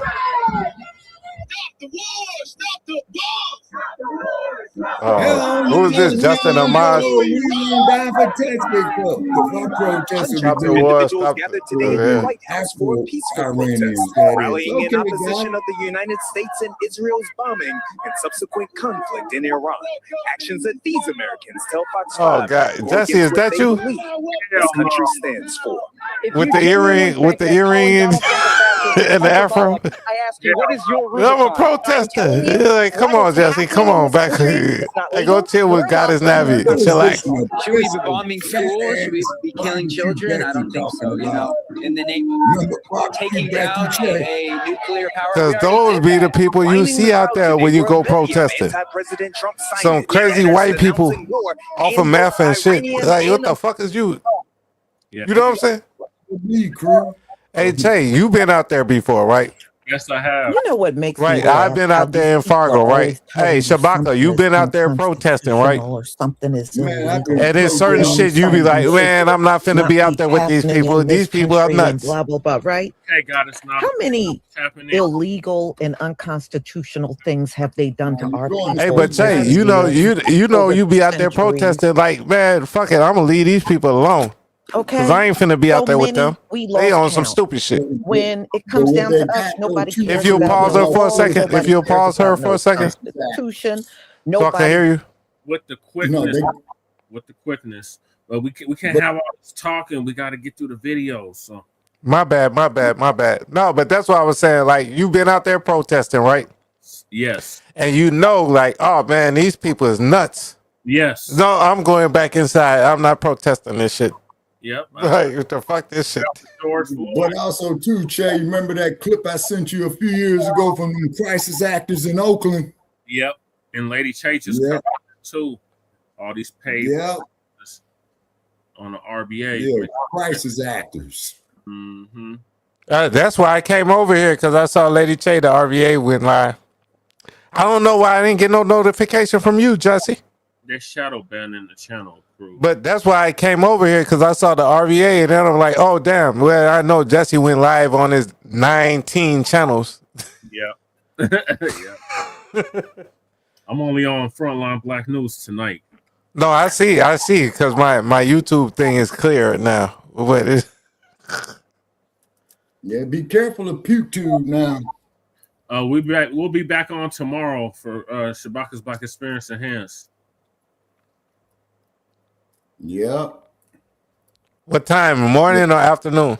In the evening. No, it's in the evening. It'll be it'll be at 9 o'clock your time, crew, because you're on the other side of the Illinois state line. So it'll be 9 o'clock your time. Nigga, I'm on Chicago time. Stop. 8 o'clock. Then it'll be 8 o'clock for your ass. Yeah, but you ain't gonna be there on time because you're gonna be coming from the store. You know what, crew? Thank you for reminding me, man. Yeah, I do gotta go to the damn store because I saw He gotta catch that night train. No, man, I quit drinking, crew. I can't do it, I'm on too many meds. Hey, don't worry. If you stop, I'll start for you. So I got you. Just go to the Revolutionary Agenda channel. Her video's still up. Earlier, Goddess Nabi. I'm thinking about going bald head. You think about going bald head? Yeah, no, because I used to do it back in the day. Yeah. Like, because I gotta, us FBA, we can go bald head or go dreads. Yep. So, but like, if I go bald head, then I ain't got to worry about doing the lining, and nobody can't talk about my hairline. Yeah, that's true. You get me? Because then I look like Shabaka. Oh my God. Okay, Goddess Navi says she don't mess with that devil's liquid courage neither. And okay, you're a smart woman, Goddess Navi. Because do you know alcohol does more damage to women than it does to men? Mm-hmm. Mm-hmm. It does. Navi done had her sips though, but she's cool. Cares about how we're policed. I think Navi smokes. Night train and that Ripple, man, to get you some of that Napa Valley wine. And I know you know about that night train and Ripple, Shabaka. I've had my share. The Red Fox. Oh my God. Let me get to the video, y'all. And whether it's legal or illegal, but these folks are always getting on some mic screaming about something being illegal and something being unconstitutional. Maybe if you would have cared in all instances when things were illegal or unconstitutional, maybe it would make a difference now. But when you ignore what happened to us and then conveniently pay attention to other instances, then to me, why are you running your mouth anyway? Right. You don't really care about that. Many of you are in fear of your families ending up over there. Yeah. That's what it is. You're in fear of people ending up over there. And at the rate I was Donald going Trump home losing, punishment. They just might. Right. You can't rule nothing out. Hey Che, I'm gonna send you back to Lady Che apartment didn't even as follow the punishment. rules in his first administration. Like what the fuck? You gonna be think like, he's gonna damn. do it this time Okay, I around? want to go to Lady Che apartment. Okay, thank you. He doesn't care. Did I say, oh, you got to go there as punishment? Now you Like, what want the fuck? to care. All of you folks out, y'all want to care. See, the time to care would have been when you were voting last year. You got to send Breeze Omega to Goddess Navi house as punishment. Oh shit! That would have been Breeze gonna be happy as hell. Now y'all screaming. I even see impeach Donald Trump. Impeach Donald Trump. I voted for Donald Trump. Impeach Donald Trump. Y'all put this man in there. No, Y'all put Lisa. him in there. No, Lisa, And he honey. was lying to Donald you on the Trump campaign deserves to trail, go right and you straight still to put him in there. fucking jail. On a no I have no bail. issue. What the fuck is y'all? What's y'all problem with Donald Trump? Donald Trump was a Democrat at first. American flags. He's saying the exact same thing that Clinton, Obama, Clinton, who are thankful for the and Biden said. He's not saying nothing different, but y'all just mad because Trump is saying it. I think all of y'all are retarded. Y'all need to go to sleep.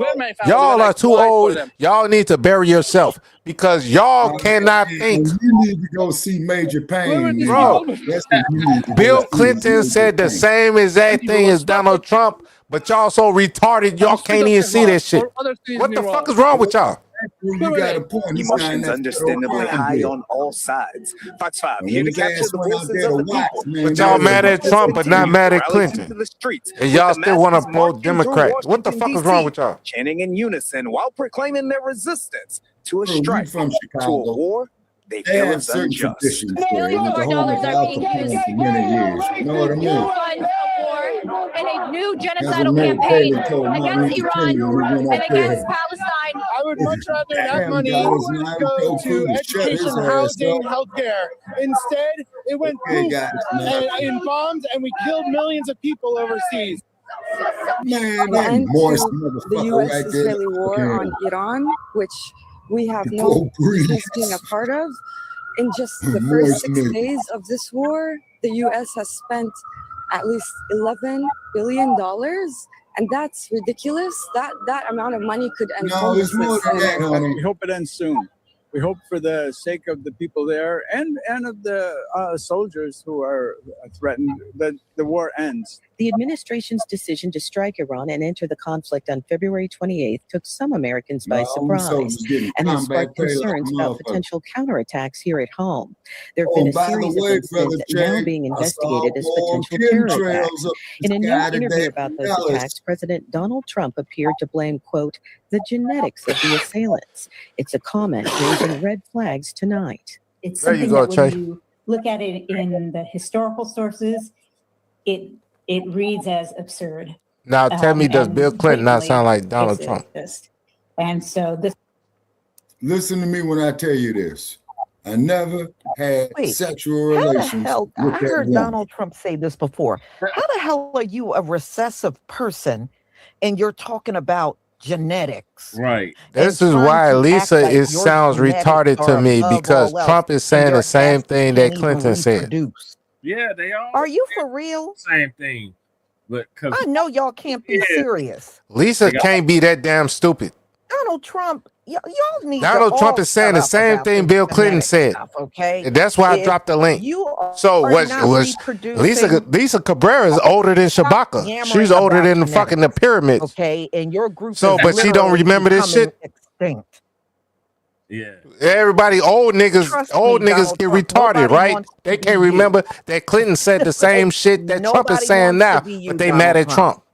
Fuck is wrong with Let's these go old on. niggas? I got the link right there. That's exactly it. That's Bill Clinton saying exactly the same thing Donald Trump is saying right now. But everybody act like they dumb. They act like they dumb. Oh, because Trump's saying it, they dumb.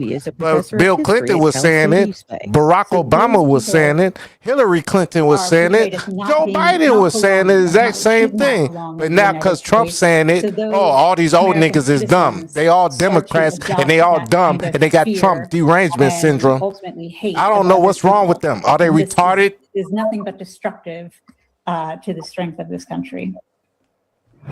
What the fuck is wrong with these people? Demonstrators we spoke with repeating that they want that military action to end, and also saying that they hope Hillary Clinton said if she got in office, first thing she gonna do is go into Iran.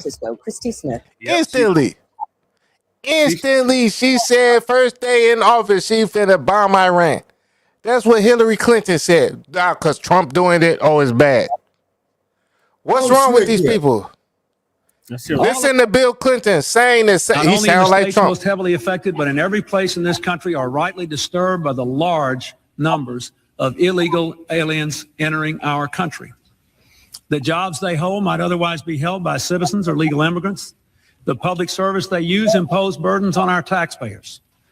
That's why our administration has moved aggressively to secure our borders more by hiring a record number of new border guards, by deporting twice as many criminal aliens as ever before, by cracking down on illegal hiring, by barring welfare benefits to illegal aliens. In the budget I will present to you, we will try to do more to speed the deportation of illegal aliens who are arrested for crimes, to better identify illegal aliens in the workplace as recommended by the commission headed by former Congresswoman Barbara Jordan. We are a nation of immigrants, but we are also a nation of laws. It is wrong and ultimately Shut the self-defeating fuck up, Shabaka. for a nation This is of your immigrants Democrat. to permit the And kind you of mad abuse 'cause of our Trump's saying the immigration same thing. laws Shut we the have fuck seen up. in recent years, and Man, we watch me must out, do Mr. more Computer, to and stop. make me shut the fuck up. How about that? Look, everybody stood up this time. Hey, Jesse, everybody stood up this time. When Trump said it, the Democrats, nobody stood up, right? Shut the Yeah, only the Republicans. Hey, stop talking crazy to Shabaka. But yeah, you're right. I'm not talking crazy to Shabaka. I'm just bringing up literal things that have happened. It sounds crazy to sane people, but when you're insane, it sounds like I'm talking crazy to insane people. But he's insane. He's retarded. I am sane. Bill Clinton said this. Obama said this. And Shabaka saying, oh, it's crazy because Trump said it. I am not the insane person in the room. I brought receipts. The insane person is the person that is mad at the person that's in office because he's saying this. Trump derangement syndrome. Do you know that all these presidents are related to each other? Didn't we do some on that day too, brother? And Trump is the only one that's not a slave owner. He doesn't descend from slave owners. Trump is the only U.S. president that does not descend from slave owners. That's a fact. Whoa, Shabaka, don't get past that. Trump is the only U.S. president that is not descended from a slave owner. He's the only person in the White House that does not descend from a slave owner, Shabaka. That's true. Crew. Oh, you won't get past that, though. Okay, crew. If you just shut the fuck up, man, and let me finish my sentence, okay? Trump's parents were Klux members. No, they weren't. They just got here. No, they weren't. You're lying. No, I'm stating a fact. Stop lying, Shabaka. No, Trump is an immigrant. His parents just got here in the 30s. Stop that. No. Yeah, They're Klux members. Trump's parents just got here in the 30s. No, crew, they didn't. Trump is an immigrant. Trump is an immigrant. That's true. Fuck are you talking about, Shabaka? You're just talking stupid shit. Hey, man, mute that cat out for a minute, brother Che. You're just talking stupid shit. You're just saying stupid shit, and I'm debunking you. Now you're mad because I'm debunking you. Trump is an immigrant. You can prove that. Everybody can go in the chat and prove it. Trump is a damn immigrant. His grandfather got here in the 30s. And no. Yes. Google it. Google it. It's a fact. Google it. Sir. If your drunk ass would shut the fuck up, man, and listen for a second. If your sober ass would go Google this shit. Were members of the Ku Klux Klan. But Joe Biden gave the Ku Klux Klan member his eulogy. Okay, hold on. Joe Biden. Man, yes, Joe Biden. Joe Biden gave the Ku Klux Klan member. Joe Biden wrote the crime bill with the Ku Klux Klan member. Black folks. Joe Biden wrote the crime bill with the Ku Klux Klan leader. So how about that, Shabaka? Wait a second. Hey, Che, hey, you're nodding your head, right? Am I correct or am I incorrect? You are correct, crew. Joe Biden wrote the 96 crime bill, whatever that crime bill was. He wrote it with the Ku Klux Klan member and then fucking gave that Klan member his eulogy at his funeral. Yep, Eastwood. So while you talking about Trump, look at your fucking Joe Biden. Man, I don't give a fuck about that old. Oh, now you don't give a fuck, right? Because when we point out they shit, when they want to point out Trump, but then when we point out what the Democrats are doing and how racist they are, oh, now they blind. Now they Stevie Wonder and shit. You get me? I can't do that shit. That's why old niggas gotta go. Old niggas gotta go. A drone just hit the damn. Just hit Dubai.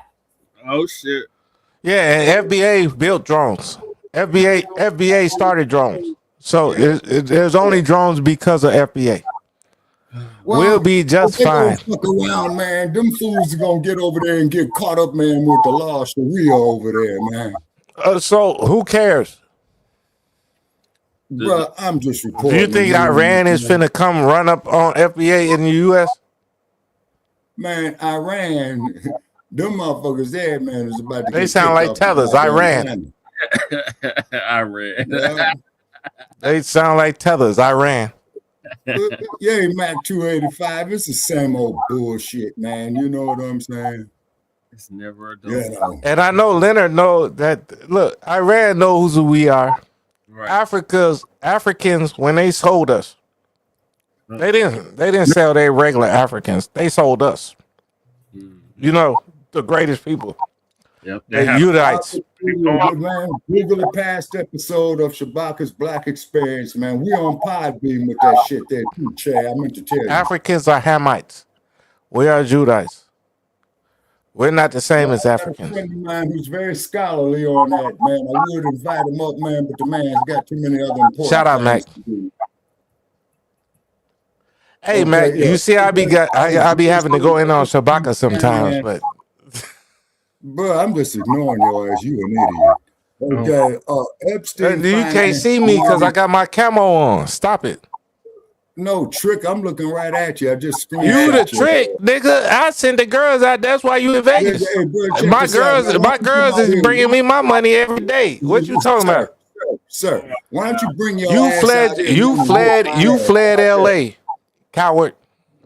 No, ain't no coward. You fled LA. You scared of the South. You scared of your own homeland. You worse than a tether. You an FBA tether. I'll tell you what, man. Why don't you come out here and whoop my ass? How about that? I don't have to. Life has whooped your ass. Life has whooped your ass. You're scared of life. Every place you have lived, you're scared of. I don't have to whoop your ass. Life has whooped your ass. Life has whooped your ass. But I'll whoop your ass. Old age has whooped your ass. Time has whooped your ass. You can't. I don't have to. I'm older than time. No, you can't because I'm older than time. And you're scared of your own country. No, motherfucker. You're scared of your own country. You're scared of the South. You're scared of the West. You're scared of every place you ever lived. Damn, did you get whooped out of every place you ever lived? Man, there's that alcohol. Shabaka, no, nigga, I'm out of alcohol. I'll go get some more. I could go get some more. Go get some more, what the lying bastard. No, but how come you ain't in Cali and how come you scared of the South? I already been through the South. You living in the damn desert. Oh, because old ass desert dick living ass motherfucker. You scared of every place you ever lived. Come bring your ass. But then you want to the orange man. You scared as hell. Shabaka, you old scared nigga, and I hope to never turn into you. Drunk, nigga. Here's what you is. You's a rambling drunk. But you're an old scared nigga that's scared to be wherever you at. Yeah, look at him turning over his goddamn drink. That's that booze talk. Yes, but I'm right here where I was raised at. And I ain't scared. How come you're scared, Shabaka? Why won't you go back to the South where you was raised at? How come you won't go back to Cali? Did they scare you? Did the Cali police scare you out of Cali? The way you can't go do this shit as an old nigga? No. You too scared to go back there? No, bro. You just ran away? No, I moved away. You ran away. Okay, Mac 285, what you mean come back up? You said that's the water. You ran away. Yeah, Mac 285. You ran. I got some water out here for this drunk motherfucker right here. But I wouldn't give Cruz no water. What I'll do for Cruz drunk ass, I'll go get him some purified water so he can sober the fuck up. That's what I do. Talk to me. See, I can talk to you even offline. I can talk to you. I got the bullfang. Navy SEAL told me about this. You can't talk to me offline. Yeah, I got a damn number. Yeah, I learned this shit from a Navy SEAL. Okay, say you know who I'm talking about. No, I don't know what you're talking about. I know who you're talking about. Yeah. Say you know who I'm talking about. Mm-hmm. That motherfucker told me. He said I bought one of these bitches for $160, and then I bought one of them. He said buy another one. Because one is none. Two is one is none. So I got two of these bitches. Okay. So that when I come out to see you or whatever, then I'll throw you one. You get me? Okay. So like if it's bullshit, if it's straight bullshit, you know we know how to get down. Right. But this why I be talking about Shabaka though. Like, god damn it, Shabaka. Come on, get on code with us. Like I don't hate him. I just want him to get on code with us. You know what I'm saying? Yeah. Like, bro, we're doing this shit. Like, update your information. Like, basically, that's it. Update, like, you know how you gotta restart your computer? Update the operating system and shit. Like, just update your information. We didn't come from Africa. This nigga's rambling. He's drunk. Okay, I'm through talking. I'm not drunk yet, Shabaka. Yo, you should put a fool the fuck out of me. Hey, Che, tell one pint ain't get me drunk. You know, I gotta go to the store like 2 more times, and then I'll be drunk. Yeah, he drunk enough to fight. Yeah. Oh no, I don't fight, Shabaka. I don't fight, Shabaka. What do you do, bro? You see? I don't fight. I tell everybody, leave me alone. Leave me the fuck alone. When you got yours, man, they didn't quit making them straight. Yeah, I don't fight, Shabaka. Yeah, well, I got some kryptonite for your ass. Yeah, well, Joe, you know what, I got Joe? girls with sunlight. I got girls with sunlight. So kryptonite and sunlight. You know what, Joe? You're right. That's what that nigga's problem is. He on sun. Leave daddies alone, dude. Hey, I just saw this shit where dude was in the cell with Superman. He said, "Can you make sunlight?" He said, "I can make something like sunlight." And then that motherfucker made that shit. Superman, wow. Hey, stop playing with me. Because people got to speak up. This war is criminal. Okay. So I'm here. People got to speak up. There should be more people. They doing all this protesting for them in Palestine. What about FBA? What about the war that's going on against FBA? Israel. Huh? This war not is Trump's war. And apparently... Hey, Che, you got to put that mic to you when you talk. Yeah, that's right here. What should American citizens do? Okay. No, you got to make sure you got it up to you when you're talking, though. Because I could barely hear you. Get together and organize. They're not saying nothing about it. That's a long-term thing. You know, I think there should be a general strike, not only because of the war, but because of everything else that's going on. And when you say strike, what kind of strike are you talking about? I'm talking about a general strike. People don't go to work. People stop working. You know, it's ridiculous that people continue the normal activities when the world is in crisis. That is concerning. They didn't say this shit about Black Americans. People don't care about what's happening, right? But right, Che? I want to know if we did do that, which I think could be a good strategy. This shit going on right now against us, right now. But nobody's out there protesting and fighting. Everything should be free. So so that's what we should do. We should everything should be free, motherfucker. You sound worse than Crew. Could we afford? What kind of shit is he smoking? How would that work? We can do that. I got better shit than him. The billionaires. I got better shit than him.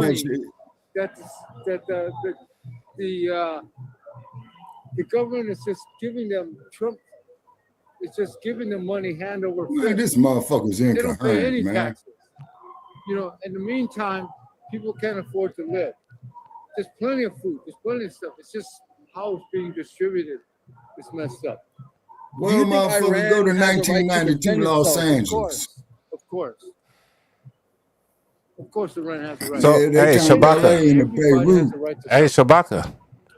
Now, a lot of people are saying that this is because they wanted to stop Israel. I was just talking to my mom. Like, she taught my daughter and my niece how to farm and sew. Israel has nuclear You hear me? I want them to teach me how to do this shit. They weren't stopping. I'm asking my mama, do she want me to build a garden out back again? Iran was in You should. Grow You your get own what I'm food. saying? Yeah, because Che was doing that. Developing a nuclear where weapon. he was maintaining the That was garden. under Obama. As soon as That's what I'm talking about. He said it was a bad deal and pulled out. Yeah, So you got to grow your own food. Maybe 8 years. Yeah, like my mama be growing tomatoes, peppers, too. So if Israel has nuclear weapons, like other would shit. it be fair for another foreign? It's not enough for us to sustain ourselves, but it's enough for, you know what I'm saying? As Israel. Yeah, grandma used to make preserves, jam preserves. Stop. Yeah, mine too. My daddy's mama, she know how to make jelly and shit. All that shit. Do you think that's something that She used to have a grapeyard in the backyard. And the world powers can come to an agreement on? Grapevine, hell yeah.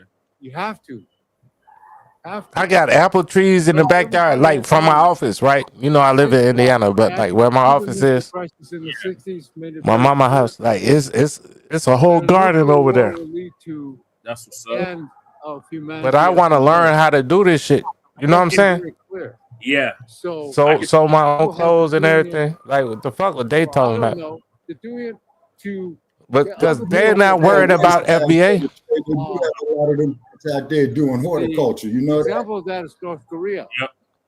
You know what Wayside is. Nuclear deterrent. Yep. You see that cop right there behind him? Anybody don't help Yeah. China. Like all this shit look like it's fake.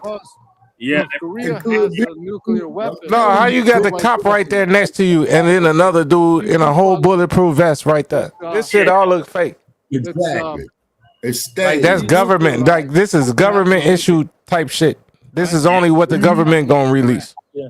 Yep. So because if it was a regular person, he'd have got, you know what I'm saying? Like they're the only people on the street. Along the nuclear path, but everyone's got to get. You see that shit, Che? Everybody has to start developing. Hey, Che, whatever happened with Cat Brooks, or do you know? We were on that road. Last there were agreements to stop nuclear testing, to stop developing nuclear weapons. This shit is fake, dog. They got the whole police car behind them and everything. I have one last question. Police escort. Why isn't that right? This ain't a real protester. Have not arrested Benjamin Netanyahu. You get me? This is a 19 Keys protester. Good question. It's probably PSL. They should. Yeah. That's a very. I think Tyreek needs to take 19 Keys up out that damn movie. For some reason, I meant to cover that shit. Israel exerts undue influence over the foreign policies of a lot of countries. Yeah, he's a criminal. I agree. And Trump Dude is like a video game that I don't want to play. So why don't they arrest him? You know what I'm saying? Like, Che, you know I got this computer and everything, right? I can play whatever I want to. I can download that game, and that's a game like, oh man, I'm not playing this shit. I'm not even finna install this shit. Oh, I can download games. Whoever has the money has the power. Hey, get you an Epic Games account. That's it. I've been told you that months ago. A new world order with the same people in charge. It's just so you could get the games for free. Switch of the people that whether you play them or not, just get the game. A whole different group. It cannot happen with the same people here because all they'll do is, let's say we did reset and they remained in charge. All they're going to do is re-corrupt everything all over again. I don't listen to Lisa no more because she sounds like Shabaka. Class of people in charge. That's all they're going to do. So let's say, but if you get what I'm saying, nothing against Lisa, nothing against Shabaka. Everything's going to get. But they are so scared of Trump. Like, oh, everything bad, Trump bad, Trump bad. I know, man, no. When you even go back in their history, even over in Europe before they stepped foot over here, it was all kinds of corruption going on in Europe, everywhere. All right.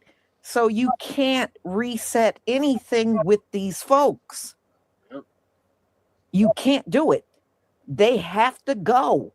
Their rulership must end in order for the first Jamaicans were black, Irish. It can never happen with these folks remaining in charge. Sent from France. Right, y'all, they were black Irish, black French people. Black people ruled Europe.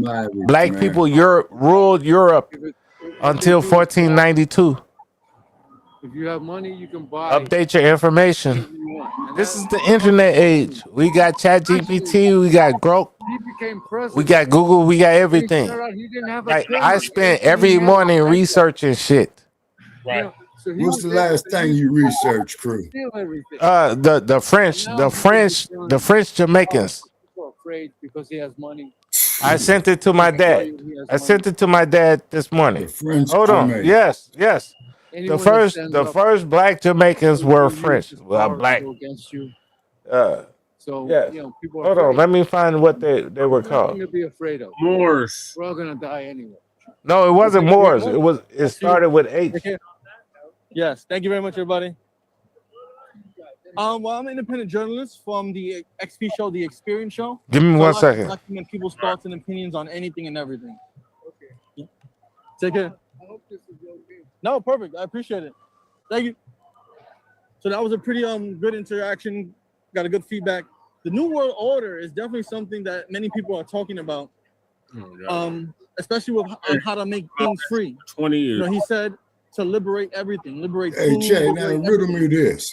If I'm a farmer, do I want people coming and liberating my crop that I grew and took care of for all these months? You know, that's something we have to kind of get to a better understanding of on how we can do all these things. What brought you out here today? To reject this brutal U.S.-Israeli war in Iran. Why should people oppose the war with Iran? This war on Iran is obviously destructive against the people of Iran. It's spiraling over into a regional conflict. The Americans are I wonder if speaking that callously motherfucker about got a millions of pager people's on, lives, Jay. and then also You saw how they are was working them speaking callously about the pagers, lives of right? their own citizens right here at home. So regardless of who you are, I think you have to reject this. Do you think the U.S. and Israel have democratic aims in their war with Iran? No, I don't. I mean, for one, as the Democrats Yeah, made a Joe, big deal, they that's haven't done exactly enough, what by this the way, shit but this seems war to was be an like. executive It's decision. AI. Hard to see how that's democratic. AI And is two, the United gangster. States has zero history of promoting democracy. And in fact, the guy they want to install in Iran is a monarch who was overthrown by his own people. So I don't really see how that's very democratic. And do you think the U.S. and Israel have the moral high ground when it comes to democracy and human rights in the region? I don't think any group of people that spent the last 2.5 years starving children have the moral high ground on anything. Do you think U.S. tax dollars should be going towards the war with Iran? Absolutely not. What could they be going towards instead? I mean, a variety of things. I think most Americans care a lot about affordability. That's what got the mayor of New York City elected, and that's what Trump allegedly ran on a mandate to fix. I think they could go towards that. If we see prices out of control with the rise of oil prices initiated by this crazy American war. Don't buy the shit. I think people are going to have a lot more trouble providing for themselves and their families. They should be Don't focusing on buy supporting the people here. shit. Thank you for your time. Thank you. And to take out the supreme leader. It doesn't matter what I think of Iran. It's up to the Iranian people. It's not up to the United States and the European Union and everybody else to tell a sovereign country how they should run their country. And they were not threatening anybody. We know what we're doing. We're Iranian. I don't know what they are doing. Well, we're protesting because this is a new war that Trump and Netanyahu have created. It's totally This shit illegal. is seem like the No Vietnam US conflict. resolution. It's against U.S. law. It hasn't been taken to Congress. They were It's not against U.S. law. Otherwise, Congress would have got Trump. Iranians 2 weeks previously. It sounded No, good. but Trump owns the Minister for Congress, Homeland crew. thought they had something on Friday evening. Trump was put in place by Congress. Trump and Read the Netanyahu Constitution. bombed Iran, and they're extrajudicially killing people. We have no love for the Iranian regime in any means, but this is purely. If Congress wanted to stop Trump, they would stop him. They would just go hold a session and stop him instantly. They can't do it. They have to go Yes, through they the can. process. Trump is only in office because of Congress. Have you read the Constitution? International law. I might have wiped my ass with it a couple of times. What is wrong with our government that they cannot defend the rights of a sovereign nation? You're going to make me go get another drink, Shabaka. People before profit. That's on you, Because Jack. they're You out over there the age of 21. protesting, You a grown that ass they man. want the- Now, what other country can we raise so many different flags in? Basically, they don't know anything about the Iranian people. We are the Iranian people. Huh? There's no Iranian people. I hear you, over there. Trey, but you ain't holding the mic to your mouth. They're just making their own ideologies, and they're not listening to the majority. Right. of We the can't go to Iranians. Mexico. We can't go to Ghana. We can't go to London or anything and wave the U.S. flag in a foreign country. Right. They have oppressed people. They and will have shoot us not on sight. made any changes to the government to make it any less. How come everybody can wave their foreign flags in our country? We're hoping to take over the country by people, and we bring our crown prince Cuba. Reza Pahlavi as the Now, what's leader up of with Cuba, Joe? transition. Then we Like me. They had a blackout in Cuba. Cuba's been completely blacked out. Oh, okay. So which that means Trump finna be over there. That means Trump finna go do some business over in Cuba. It's blacked out like that. I know when I was in Ghana, when Obama came to Ghana, that shit went blacked out too. Yeah. And Air Force One landed, and then the lights came back on an hour later. Once Obama got to where he got to go. But Obama come shut out lights in foreign countries. We can't do that in foreign countries. We cannot wave a U.S. flag in a foreign country. Right. Yeah, but they sure kicked his ass out of Kenya. That shit was funny as hell. You remember? Right, but he's a Kenyan. Yeah. So how they kick him out of his own country, and then niggas want us to be Pan-Africans? Oh, because he came up there with that rainbow shit and President. But Obama is from Kenya. He's Kenyan. So now everybody want us to be Pan-Africans, and the Kenyans wouldn't even take their own real people back. Say, man, will you let that alcohol shut you the fuck up for a minute, man? I'm about to tell you something. Okay, just shut the fuck up. When man, your hypocrisy is going to your head, and you blame it on the alcohol. Alcohol. Yeah. T-Pain, yeah. Your hypocrisy. No, I don't drink. I don't allow alcohol in my house. Obama is a Kenyan. How come he wasn't allowed back in Kenya? And then y'all want to be Pan-African. What happened with Obama? Jomo Kenyatta. Is that Jomo Kenyatta's grandson, Che, that's the current president of Kenya? I believe so, Shabaka. Yeah, okay. And Jomo told him, President Kenyatta told him, hey, man, we're glad you're from Kenya, man. And all this old shit, welcome here, you know. So Obama sits up there talking about that ketchup up the ass shit, right? And President Kenyatta said, hey, man, we shutting you down, cat. You got to shut the spot, man. You the fuck up out of here. He get on airplane one, and his next stop, man, was to go to Ethiopia. And the head of state of Ethiopia said, hey, man, check this out, cat. We heard what you did over there, man. And Kenya, man, don't even bother landing in this motherfucker. Yep. So you think somebody actually told Obama he can't land Air Force One in their country? Well, goddamn fact they did. Did he land his plane in their country? Hell no. Yes, he did. Stop playing with it. Yeah. You're right, Goddess. Yeah, you see, that's why I don't drink. No, that nigga landed his plane in their country. Fuck you talking about? Crew. The president of the United States. The fuck, crew, nobody gonna tell him he can't land. Sober up, bro. Just pull up the backstory. What was that, brother? Wasn't that there 20? So my point is, he's still the African. Obama is an actual African, and Africans ain't accepting him. So now you want us to be Pan-Africans. Stop it. Bruh, I just hate to see you destroy your liver and what's left of your fucked up mind, man. With that I got two livers. I got a liver in the freezer. Yeah, okay. Well, now you're a goddamn cannibal too, huh? No, I got one extra. I got an extra liver. I've been dissecting human bodies since sophomore year in high school. Okay, you sound like a troglodyte, man. Oh my God! You sure your ass ain't AI trick? He got an extra liver. He drunk, man. He drunk. Hell no. And God is not. Says, Jesse, are you going to be able to finish your stories tonight? I'm hoping God is Nabi Jesus. Yeah, but you know, it's the. I'm calling my name, Jesse. Somebody buy me a drink. Hey, man, I got to get Shorty out of jail, dog, man. You got a couple of dollars, to decide what kind of government we want to have, what kind of actually system we want to work. You know, it's a Wakanda in Illinois. We're running. I don't know what they are doing. It's a Wakanda in Illinois, just like it's pyramids in Illinois. Everybody needs to stop playing with The streets of Madrid have filled with thousands of demonstrators as a fresh wave of protests sweeps across the Spanish capital. It's pyramids in Illinois, Shabaka. Their strong opposition to the escalating conflict in the Middle East, specifically highlighting the situations in Gaza. I haven't been down there yet. Involving Iran. Okay. The crowd chanted "No to war" while carrying banners calling for global peace and the protection of international law. Speakers at the rally criticized the current geopolitical strategies of major powers, urging for an immediate de-escalation of hostilities. They expressed deep concern over the humanitarian impact of these conflicts and the potential for a wider regional struggle. Demonstrators also highlighted the perceived links Hey y'all, I'm between finna various jump off. crises, I've been listening. arguing that the focus must on the chat. remain on protecting civilian lives and achieving diplomatic Hey, resolution. thanks for having me up, Tay. The protest in Hey, Madrid shout out to is you, part of a Shabaka. growing trend of European public outcries calling for a shift in I international want to go to foreign sleep policy before I as world leaders do continue too to much on navigate this these damn stream. complex diplomatic waters. The message from the streets of But Spain y'all, is clear: a call for peace and an end to military intervention. Note: this video is for news and educational purposes only. Follow Verify Global for daily verified updates.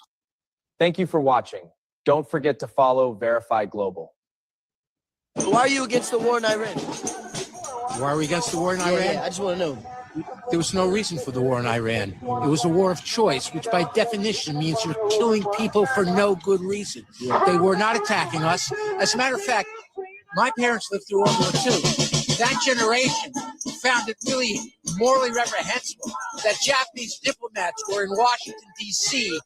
when Pearl Harbor was attacked. They felt that's really disgusting. We were standing in the back while they were talking to us. And now we did that to the Iranians. We were negotiating with them, and we attacked them while we were talking to them. We were acting like the fascist Japanese of the 40s. Here, everyone against and the overthrow of the Iranian government. Shame! Shame! Shame! Shame! They represent, I don't care what their name is, I don't care what their gender is, I don't care what religion they have, I don't care what they call themselves, prophets. Okay. Every single one of them. I need to read you the entire quote. Yes, we need to protest. You're already here. That people are already dying. That's not true. What's fascism is on our streets. What we do? Destroyed. Regime change wars do not bring democracy. It brings chaos. Is a war of choice. I'm incredibly angry that the U.S. and Israel have launched an illegal war on Iran. My entire family is in Shiraz, and I can't get a hold of them. And the Iranian people don't deserve this, and the American people do not want this.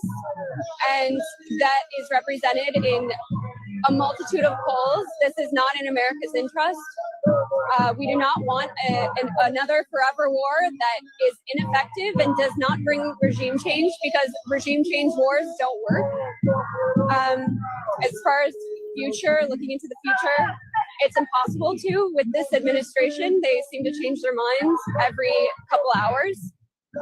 But I can only hope for the best and that this ends very soon. For at least 500 years, bombed.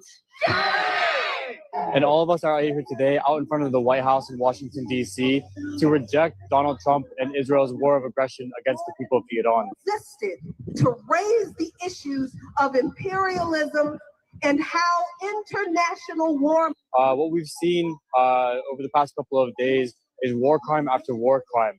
We've seen U.S. resources expended, U.S. lives spent in service of really the ruling class in the United States and in Israel, trying to pursue their geopolitical objectives. But we understand those objectives to be in service of expanding the borders of Israel, in service of enriching themselves, enriching their multinational corporations, enriching their oil executives, and violating the sovereignty of Iran. Our government is killing my people. And right here from the United States, from the capital of the United States in Washington, D.C., the people are opposed, especially in this country where we see, it's the richest country in the history of the earth.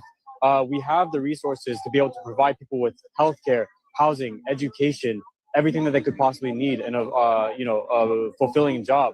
And instead, all of that money is spent to bomb school children in Iran, to bomb school children incessantly over the course of the past 2 years of genocide in Gaza, which has expanded to Lebanon and Yemen and now Iran. So what we see today is really a manifestation of what we've been saying all along, which is that Israel and the U.S. empire, the U.S. ruling class, really poses an existential threat to the people of the world. The Zionist occupation is relying on lessened attention. Greetings, Lady Che. Hey. The fun. What fun? Just another show. Shabaka was going at it briefly, but crew just got off, so we continue with the show. Going over the protest right now that's going on about the Iran conflict. Oh, I. Yeah, no, you right about that too, about Israel has closed all Tulsa. crossings until further notice, with humanitarian staff rotations being postponed indefinitely and aid workers unable to enter or leave. To stop in its tracks right now. Countries like Iran and those across the Okay, Joe says interesting to have freedom of speech that in the U.S. But if they were in Iran, government instead of that against Iran, they would have been killed. In the imperialist media, they tell you they are fighting for freedom. Yes, they bomb Freedom Square in Tehran. On le voit déjà.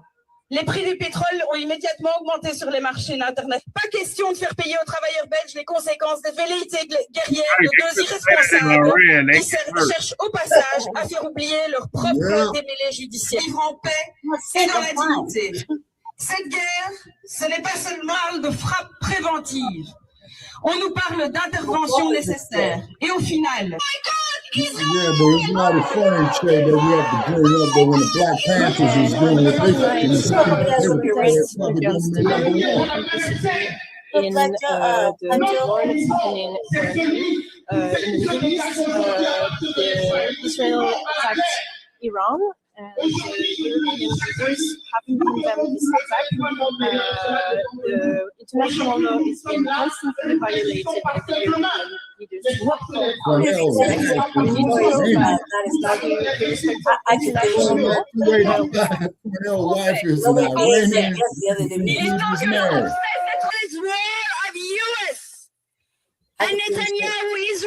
Dire non à la guerre, non à l'escalade européenne, sauf aujourd'hui aussi à rappeler les dirigeants européens à leur sens, à rappeler leur obligation de protéger le droit international qui est tout à fait piétiné aujourd'hui, et de dénoncer aussi les prises de position de certaines personnalités politiques européennes qui ont osé dire que c'était normal et souhaitable d'avoir cette guerre d'agression de la part des États-Unis et d'Israël sur l'Iran, qui maintenant est en train d'embraser sur toute la région. Big talk, not at home. Yeah. That's what Crew say. They doing all that shit here. They ain't doing that over there. They get murdered. Yeah. As you can see, there's a lot of protests that went on. You saw Ireland, Spain, Canada, here in the U.S., different locations in the U.S. So, yeah, and it's going to spread. And as long as this thing is going on in Iran, it will continue to, sprout up even more protests. Right, but Donald Trump went in this thing with no exit plan. And yes, what he is not a war tactician. Neither is Pete Hegseth. When they both opened their over the gas prices, and now we're going over the protests. Protest here or protest over there? In Iran.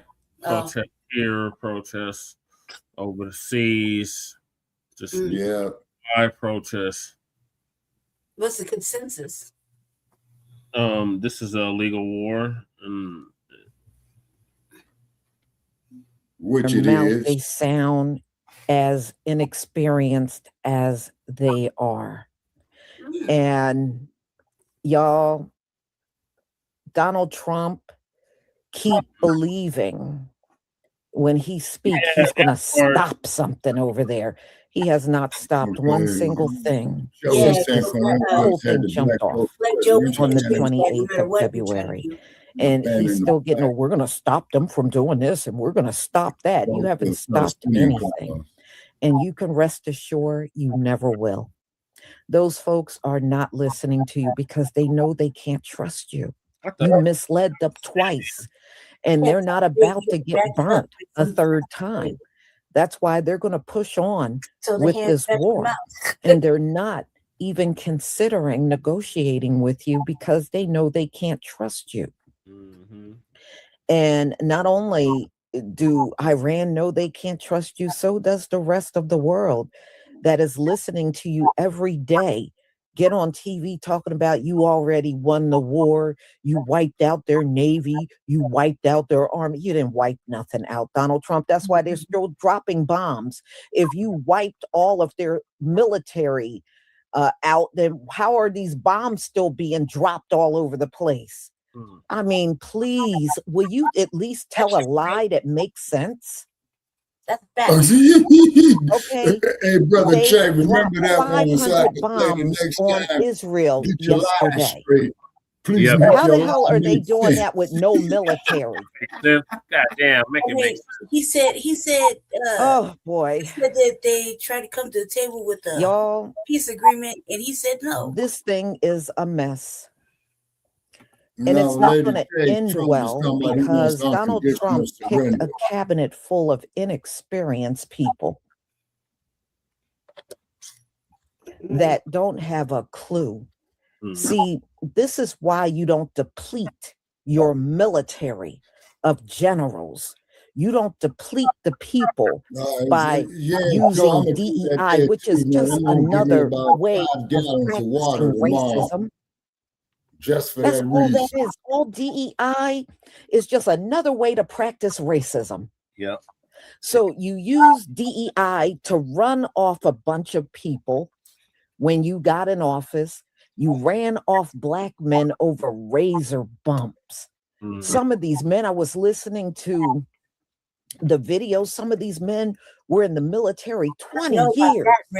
How do you justify throwing somebody out of the military and they have been successfully enlisted in the army for 20 years?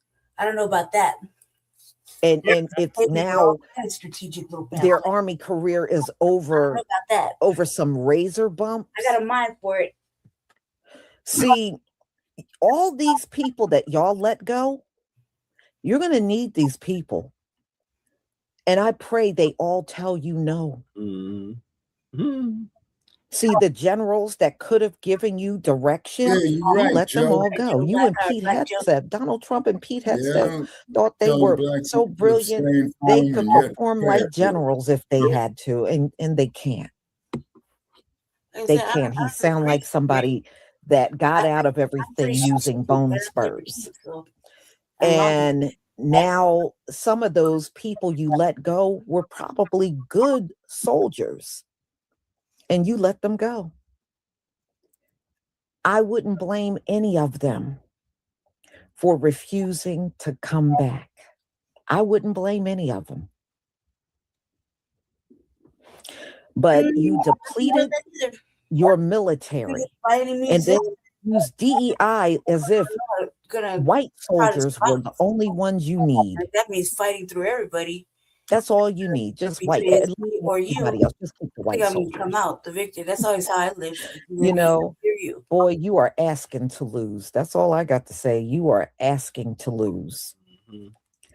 But because you use so much wickedness to weed out these soldiers, nothing good is going to come your way, Donald Trump, when it comes down to warfare.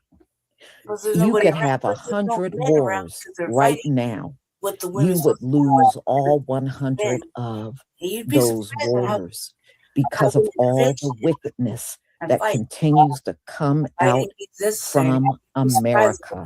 You would lose all 100 wars. So, y'all, I'm going to go ahead and conclude. Finally, we can do this. Thank you so much for being here. And I got one more live that's coming up. And it's Donald Trump begging allies that he gave the finger to and pretty much said the U.S. can go it alone. We don't need these allies. He gave the finger to Canada, to Europe. I mean, everybody that were allies, he gave them the finger. The only one he won't give a finger to is Putin. And Putin and the Russians are already showing they're with Iran. They're not with Donald Trump. They're with Iran. So we will get into that.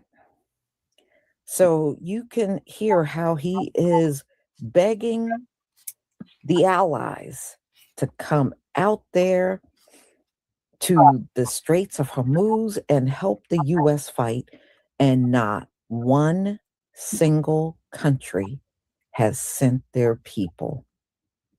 Nope. Says it all, right? The U.S. really, truly is on her own. That's what he gets, though. That's what he Y'all, did. I'm going to go ahead and conclude. Thank you so much for being here. I'll see you at 3:40. Yep, that's actually the next video I'm going to play. So what are your thoughts, Shabaka, first about... well, they got them turning on each other and shit, man. That could be a CIA op. Yeah. Lady Che. What are your thoughts on the protests, the worldwide protests about the war in Iran? I would say, Ray, not all women fight with emotions. Some women just do what's in their nature. And their nature is to fight. And that's just in their nature. They have no feelings about it. So at the end of the day, it's going to be them or you. Mm-hmm. You know what I mean? There's no room for emotion because emotion will get you killed. Yep. It's like having loose ties and things that you love. You know what I mean? It's not a woman's answer. It's a reality answer for a bitch that actually went through it 9 fucking times. You know what I mean? Having loose ties like children and things like that you love get you killed, get them killed. You know what I mean? You be like shit used against them. You gotta have a motherfucker that has nothing to live for. Then they're dangerous. You say whatever. You're giving women answers. How about that? April 10th, baby.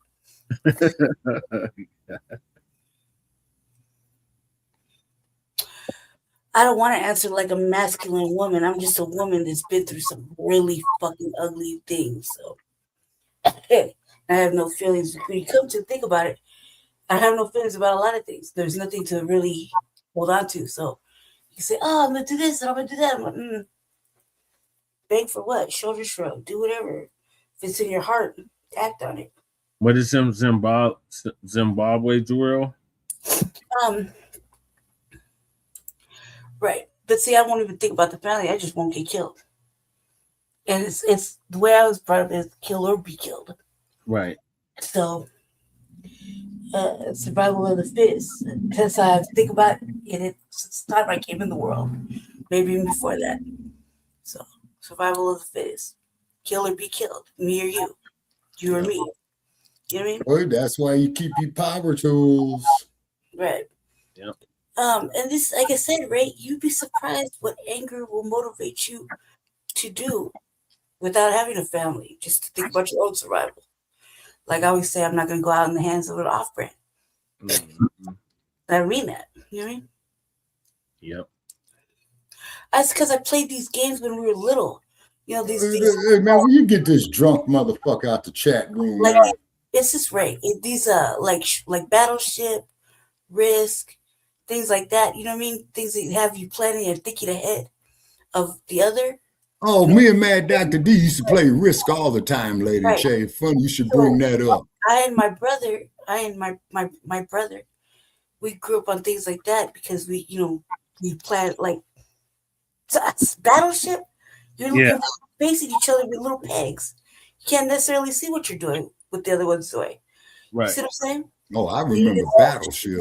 You're there playing warfare in the middle of the ocean. You see what I'm saying?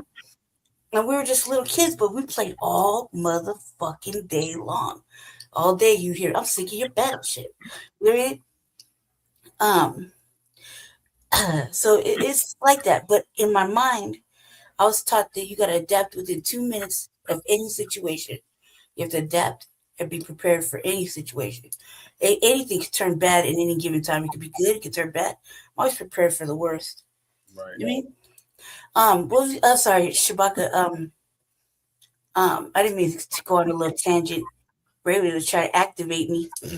He was activated earlier. Oh my God. I'm drinking, so we're at the same level.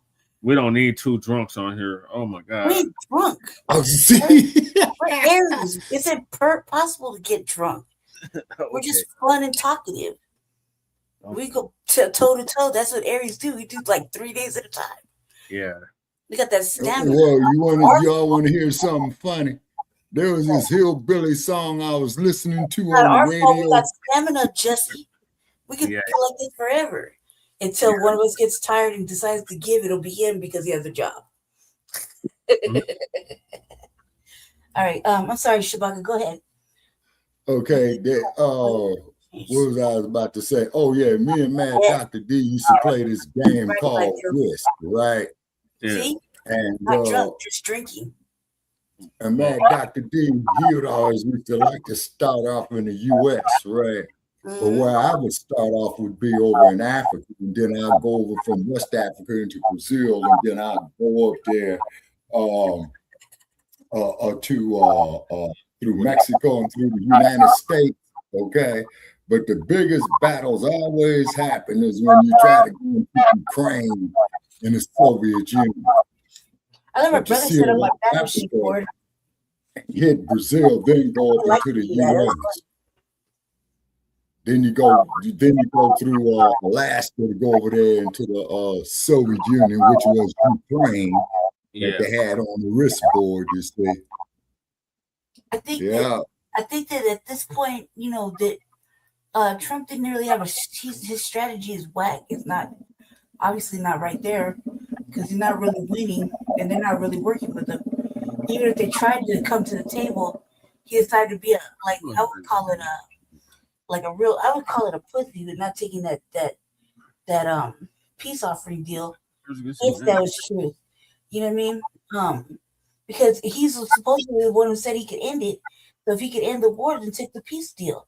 But he didn't want to. Instead, they're under this premise of this and that. When in reality, they just, you know, it's just another way to stay in these endless situations of nuclear war, uranium. You're trying to strip a country of whatever. I mean, when is that okay? It's like, let me go in your house and lift up your linoleum because I like your tiles. And I'm taking it. It's mine. You can't have tiles on your floor. You can't have the Tuscany roof tiles on your shit. I'm going to come and peel them all up and take them because I think they're cool and they belong to me. No. Somebody has to like right now, them not answering them. It's perfect. And you can't just be dominating everybody and think that that's going to be able, that you're just going to be able to slide. Eventually, somebody's going to give you that work or make it really hard for you. You know what I mean? Yeah, there was this one game I used to play. I can't remember what the hell the name of it is, but you basically take all the resources from other kingdoms. What's it called? Would that be Game of Thrones? I love that. I love that. I love the books. It wasn't Game of Thrones. It was something else. Wait a minute. And you're talking about it was dealing with European medieval times, right? It was an imperialistic. Right, Black Joe. Right. I don't think he's trying to win. I think he's did some sucker shit right now. And nothing that they're gonna say is really gonna appease the American person anyway. And let's just, you know, let him suffer. Fuck it. Somebody's gonna teach him the long way. You know what I mean? Like, you can't just go to other countries doing all this extra shit. You know what I mean? Yeah. While we stay poor and end up, you know, doing stuff that we don't want to do because we have to. You know what I mean? I don't want to talk about that at all on this. Yeah, no, they're trying to. Some people, I saw earlier podcast where some Iranians were like, they were excited, they were happy, they were thankful to the president for all he did. And I'm like, I don't think so. Okay. And Joe was saying here in the chat that they're trying to remain rich or erasing the middle class. Right. We did have a middle class at one point. You know, I remember having a middle class. Now there's no middle class, just the poverty, not even the working class, and then them. You know what I mean? Okay, specify with working class, Lady Che. Well, working class would be if you had a job and you were able to make money. But at this rate, nobody's going to be able to have a job. Okay, I think that means you got to get innovative, Lady Che, and go out and create a job. Yeah, but that's all good and everything sounds good like that to go create a job. What about the people that are working to eat and survive and keep their family going while they create that entrepreneurship? You see what I'm saying? Oh, that's what they would call debt rich. No, that would be called living to paycheck while you get your shit together. You know what I mean? Yeah, they're erased. The middle class has been gone. So. Okay, yeah, okay. Right. And you don't even Joe get to make 40K anymore, Black Joe. You don't even get to make 40K. I mean, look at the airports. All them TSA workers, they're begging for donations and stuff like that. Damn sure doing it out here in Las Vegas. Yeah, they're doing it at our airport too. Now it's not. It's enough to be homeless. Yeah, but at the same time, they're trying to lock you up at the, out of sight, out of mind. They're trying to house you and be homeless. Well, see, that's why they got Lady Che called vagrancy law. You know what I'm saying? Working class, like when I remember when my parents were middle class, I thought at one point they reached the upper middle class for one little brief second, and then dropped down to middle class and then working class, and you know what I mean? Working class, like retired. You know what I mean? Between 20,000 and yeah. And then them motherfuckers are not hearing that's we're not going back into that, we're gonna struggle a little bit, but it's gonna be worth it. Right. To make it through the war. War. You see what I'm saying? Indentured servitude. If you have a mama, cuz some of us ain't lucky enough to have a mama. And let alone one that'll let us stay with. Hey, hot off the pressure, y'all. I don't like the mama anymore. Strike the surrounding countries. Say what, Shabaka? Motherfucker just got countered. What do you think about that, Joe? What happened? Iran struck the surrounding countries. Yeah, Trump says he didn't suspect that Iran was going to strike the surrounding countries. What that shows right there, ladies and gentlemen, is that motherfucker ain't got no goddamn military experience. And Joe says learn programming and robotics. Yeah, you're right, Joe. We did a story on that, man. What was that about the robotic police dogs, Che? Yep. Yep, because that's where it's going to be. You're going to be on the computer. I got 2 models. Shit. Lucky you, cuz. I got a villain that I'll never speak to again in my lifetime. I don't even know who that bro is. I do those shits, but we're not on good terms. Okay, wait a minute. Joe was saying that lady ain't never been where I could live with her like that. Never in my life. But also, too, what you got to look at, too. What's up, world? Let me tell you about. All right. Okay, another thing you got to look at, too, is you got to look at what this environmental damage from this war is doing on on food. Hey, I'm just make my own way, let that lady live however she wants to. All right, moving my life. You know what I mean? Moving along, y'all, because it's already 1 o'clock in the morning here. You're gonna be all right. Oh, shit. We got Trump begs allies to help secure the Strait of Hormuz amid rising tensions. Okay, this is gonna be well, see, he shouldn't have went over there and bombed Arabia. That's what he even went on his hands and knees to Ukraine. What? Back that up. I pray Ukraine tell them to get Shalom, family. Good to see you all here. Hope you're doing well. Ooh, Donald Trump is out here begging y'all. He is begging for support that he blew off completely when he got in office. This man has made an enemy out of every single ally the U.S. has, except for Israel, of course. You know, he was down with them. But as far as Canada, Europe, you know, Mexico, Venezuela, Salvador, India, Africa. He made enemies out of everybody. Look, y'all, he has approached every single ally, and every single one has told him no. He even went on his hands and knees to Ukraine, asking them for help, you know, because the U.S. is running out of ammo. And Ukraine says, sorry, can't help you. Can't help you. I got all your shit. Can't help you. I gotta look that up. Yes. So we'll laugh all night long. Now he's going in front of the cameras, begging the people he gave the finger to. Remember how he irritated Canada, calling them the 51st state? Yeah. And saying he could take Greenland militarily.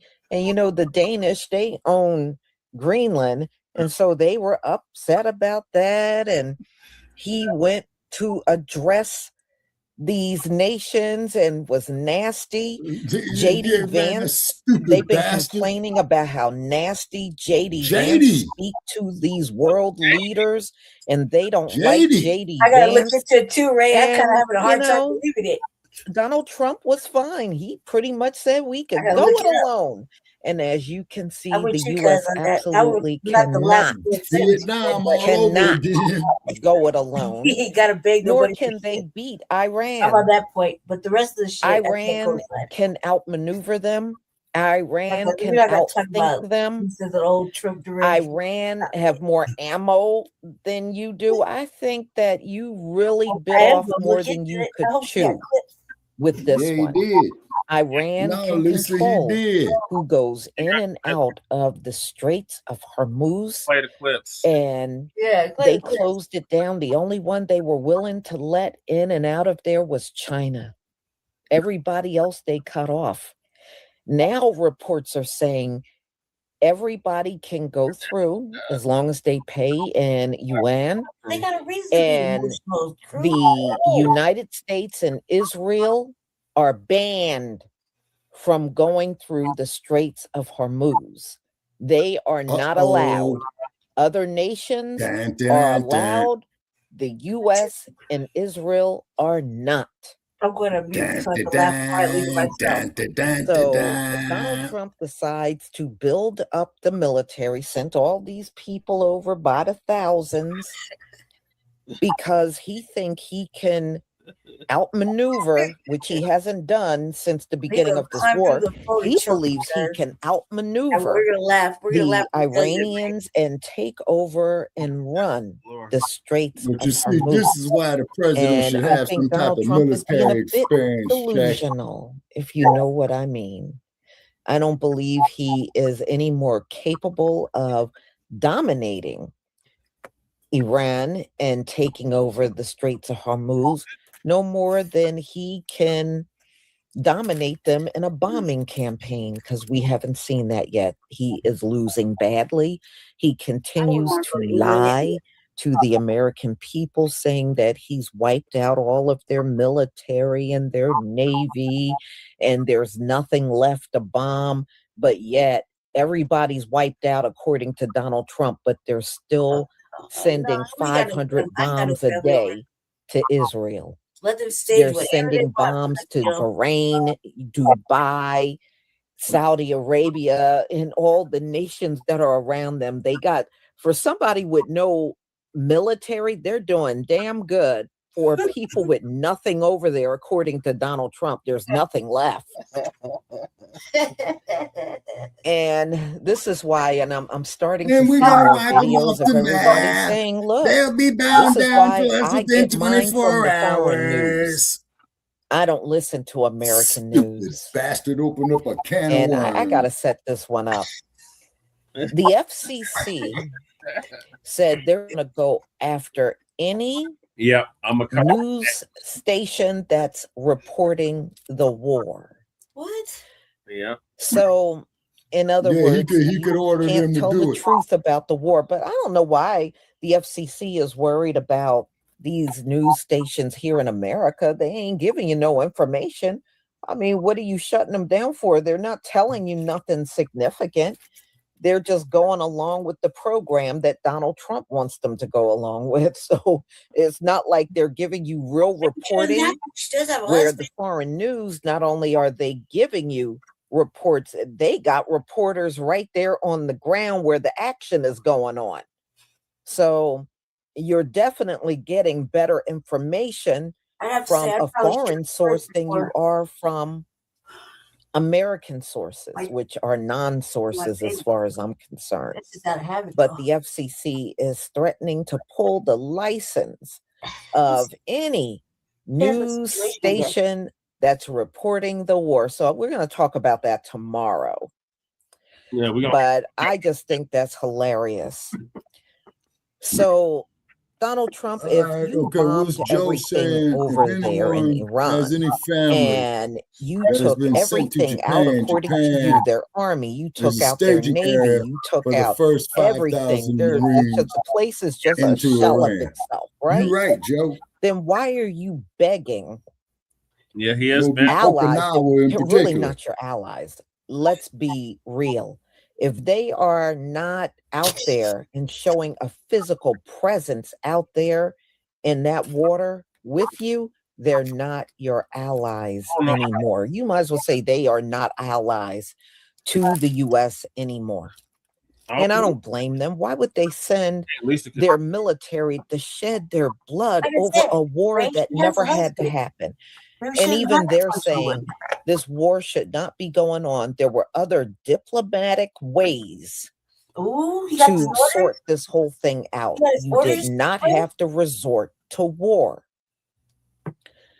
So he looks ridiculous out here groveling for help when you just said you didn't need Europe. Yeah, he did say you pretty much gave the finger to NATO. And see, that's what disqualifies that motherfucker for being the president, right there. She just said it, Che. Back. Yeah. So NATO, if you're the president, NATO is the last group of motherfuckers you want to piss off. Or non-bridges, I should say, because you're not really. But Donald Trump is not a people person anyway. I mean, this man makes an enemy out of everything. Even if you didn't want to deal with the allies, you know, there were better ways to deal with people. See, the first thing he did was piss off everybody with those tariffs. Dude, and he did that immediately going into office. That's why Canada, to this very day, will not buy U.S. goods. Canada used to be one of America's biggest customers in U.S. goods. Canada won't touch a U.S. goods. Okay? That's right, they Lisa. won't. And most of the nations that he threw those tariffs on, y'all, they won't buy. I'm not even going to dignify that statement he made with an None of them will. Don't know what the fuck those he's goods talking are about. just sitting and collecting dust now Jesse and myself, because of those tariffs. Because I done seen it go down. And see, that's why he's grabbing up Jesse Venezuela. He wants to grab up on Cuba.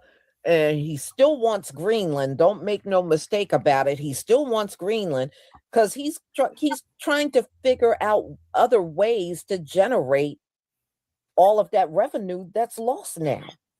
You know, when he sent those tariffs out, people started flocking to India and China and Russia. And they're looking for other ways to get the goods that they want, get the same exact goods that they were getting from America, but just getting it somewhere else. Yeah.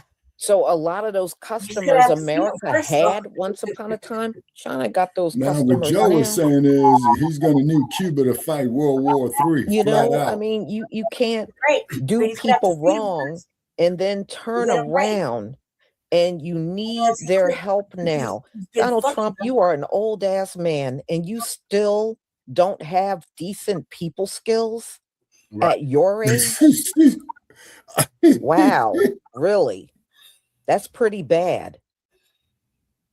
But see, when you're raised to be arrogant and believe no matter how bad you talk to people or threaten people, that Now they're that's still what could going to happen be right there, Joe. right there for And it you. won't be Pearl You are Harbor either. learning a That's hard what I'm worried lesson. about, You Black Joe. mistreat someone bad enough, they gonna cut you off.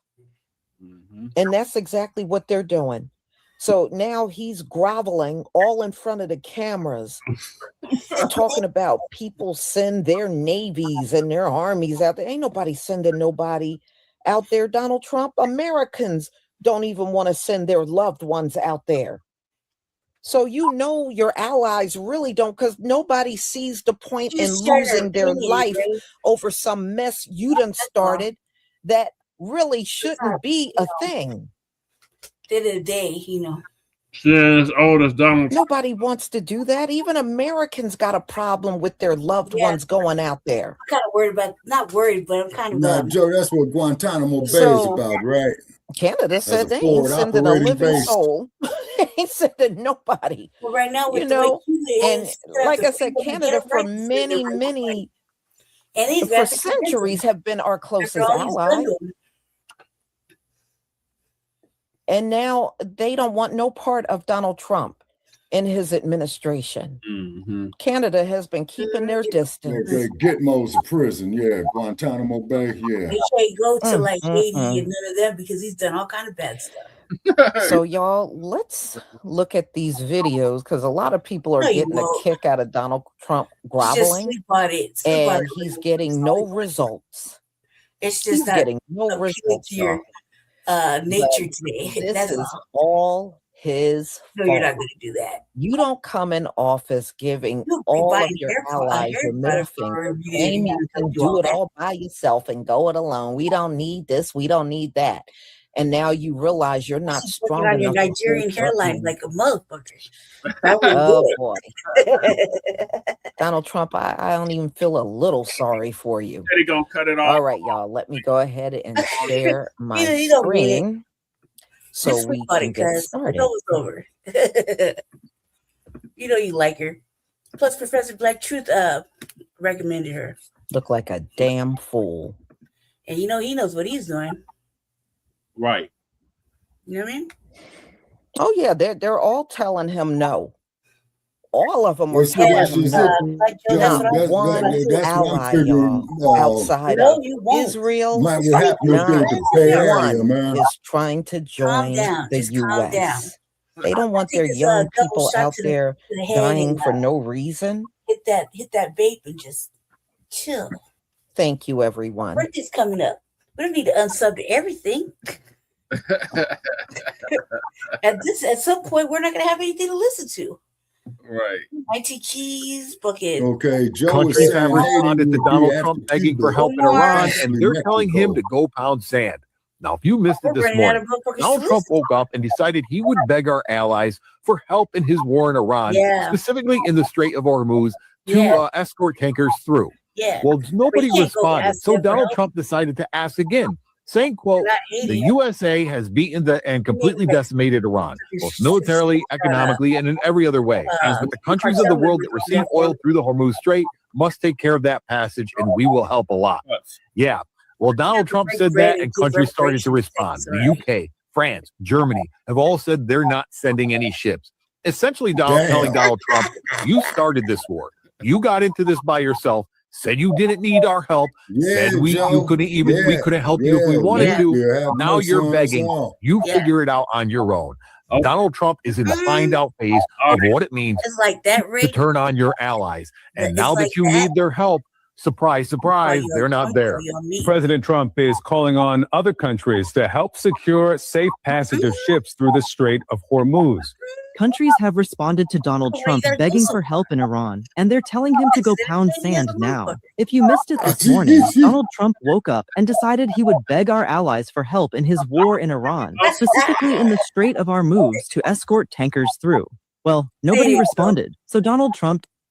Crew want me to show y'all this, or Lady Shay specifically. No, man. I know he's gonna do it because he's an ass that way. Trust me, you're gonna go back to subbing up later. I know you beat what. Oh my God! All I right. know Aries beat it. We say it. We mean it. You know what I mean? But I'm telling you not to do it. Just chill. He also dropped from Lisa. He did. I know he did. So you gonna send back that shit that's making your Nigerian hairline grow back better? Bill should have been first, cuz.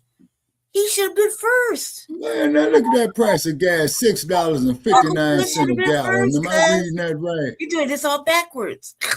Uncle Phil first. One of the babies wants to. Oh, you want to put arm, leg, both. Damn. Hey, Miss Khalifa. Say hi, Khalifa. Kiki. Khalifa. Uh-oh, we Mommy's lost. looking for you, baby. Mommy's looking for you. Can you see me? Khalifa. Mommy misses you. I'm gonna see you tomorrow. Is she looking for me? She is looking for me. Can she see me straight up? Do you hear me? Khalifa.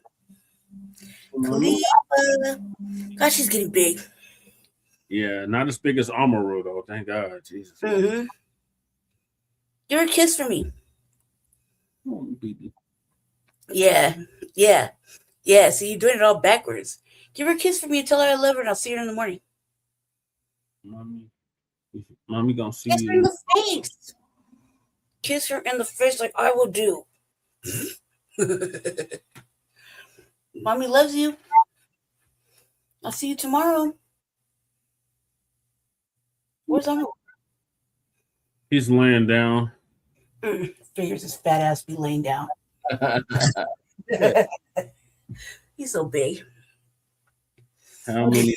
Flash across my computer screen, man, saying that the StreamYard link we on, man, looks suspicious. No, you should have got rid of Phil first, like I did. I barely listened to that dude. Yeah, leave Uncle Phil alone. So. Fuck Uncle Phil. He's always trying to give an out. Fuck him. There's no such thing as an out. How many pets do I have to name? You only named those two. And the dog already 5,100 warheads. Damn, Joe. Shit, that's overkill. Trust me, dude. My brother, you named two, remember? Ray, you named two. You named both the kittens. Look how big they gotten. See, you named them. Now they're big and big. They're really big now. I see Amaru. No, this Amaru easily weighs like 30 pounds. 30 pounds. Yeah, he is. He's a tomcat. She's probably about maybe 10, 15. Yeah. If that. Damn, so Amaru's a heavyweight, huh? Yeah. Oh my God, he's so handsome. He might be part tiger. He's like Jetty. Yeah. He's a damn baby bobcat. He might be part panther. Yeah. You better not. You already called me a mutt, cuz. Don't think I forgot. Who called you a mutt, Lady J? I'm talking to Ray. Me and Ray are having a discussion over here. Oh, that's that alcohol. Yeah, that's that booze talking. He That's like okay. Me and T-Pain, him are on the blame same it on level. alcohol. Me and him are on the same level. Let me drink you too. So it's okay. Oh. You know, I ain't had a drink in damn near That sounds like 6 years. That sounds like a personal problem. Say hi to mommy. Trying to get you. Kiki. Killer Khalifa. The baby. Khalifa. Mommy's looking for you. She keep putting her paw out like she's trying to get to you. Mm-hmm. Yeah. So at least she's staying still. Let's get back into the show. I'm gonna go on mute for a second. The USA has beaten the and completely decimated Iran, both militarily, economically, and in every other way. But the countries of the world that receive oil through the hormones take care I'm of that. 5 foot, but I've been drinking since I was 9 years old. Ray. Well, Donald Trump said that, and countries started to respond. The UK, France, Germany have all said they're not sending any ships, essentially telling Donald Trump, you started this war, you got into this by yourself, said you didn't need our help, said we couldn't help you if we wanted to. Now you're begging. You figure it out on your own. Donald Trump is in the find out phase of what it means to turn on your allies. And now that you need their help, surprise, surprise, they're not there. 4'3", 5 foot, just straight 5 foot. There are countries about going like a the policing, the straight. And I think beginning because we do this, we up this. Like food chain, don't get just trying as an example, because a 90% of them are from us, right? And some other countries police that with us. It will help more militarily. As far as I'm concerned, we've essentially defeated Iran. I really am demanding that these countries come in and protect their own territory because it is their territory. It's a place which, again, they're in, and they should come and they should help us. For example, you could make the case that maybe we should be there low because we don't need it. We have a lot of oil. We're the number one producer anywhere in a long time still. Who the hell is he talking about? Shabaka? I think it's much higher than that. See, that we nigga do it. who's It's you always the like we do it for happens. Of you also do it for some very good allies. Yeah. Serious question. Thank you very much. About Israel.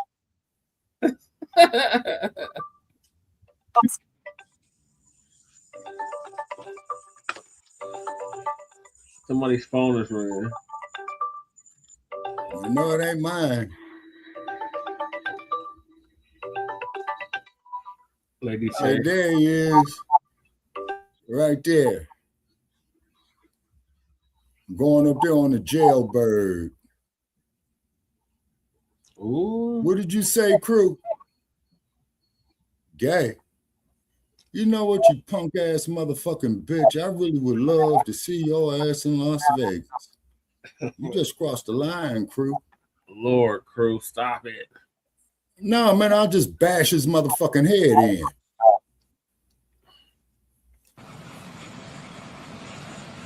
Crew can't fight. You're drunk.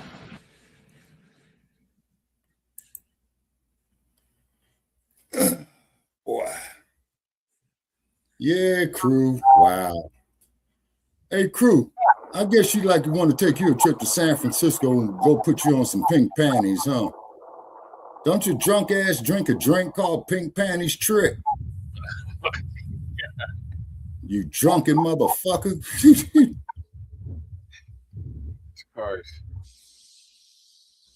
It's just never a dull moment here. Yeah, and I hate to have to talk to the drunk motherfucker like that, but fuck him. And you saw me tonight, Che, use extra restraint, you know? Yeah. Yeah. But he a drunk. Oh, you know who crew need to get with. You know who crew need to get with. Oh, Lord. Yeah. Now that will be World War III right there. Yeah. Oh, my God. Stop it, crew. No, you got some riders there in San Francisco, crew. Yeah, you do. Yeah, you got some riders for real. You know who you'll piss off with that one right there? Jay Militant. You know it. Yeah, I put my money on Jay Militant to whoop Crew's ass. Hell yeah, I will. Hey, Jay.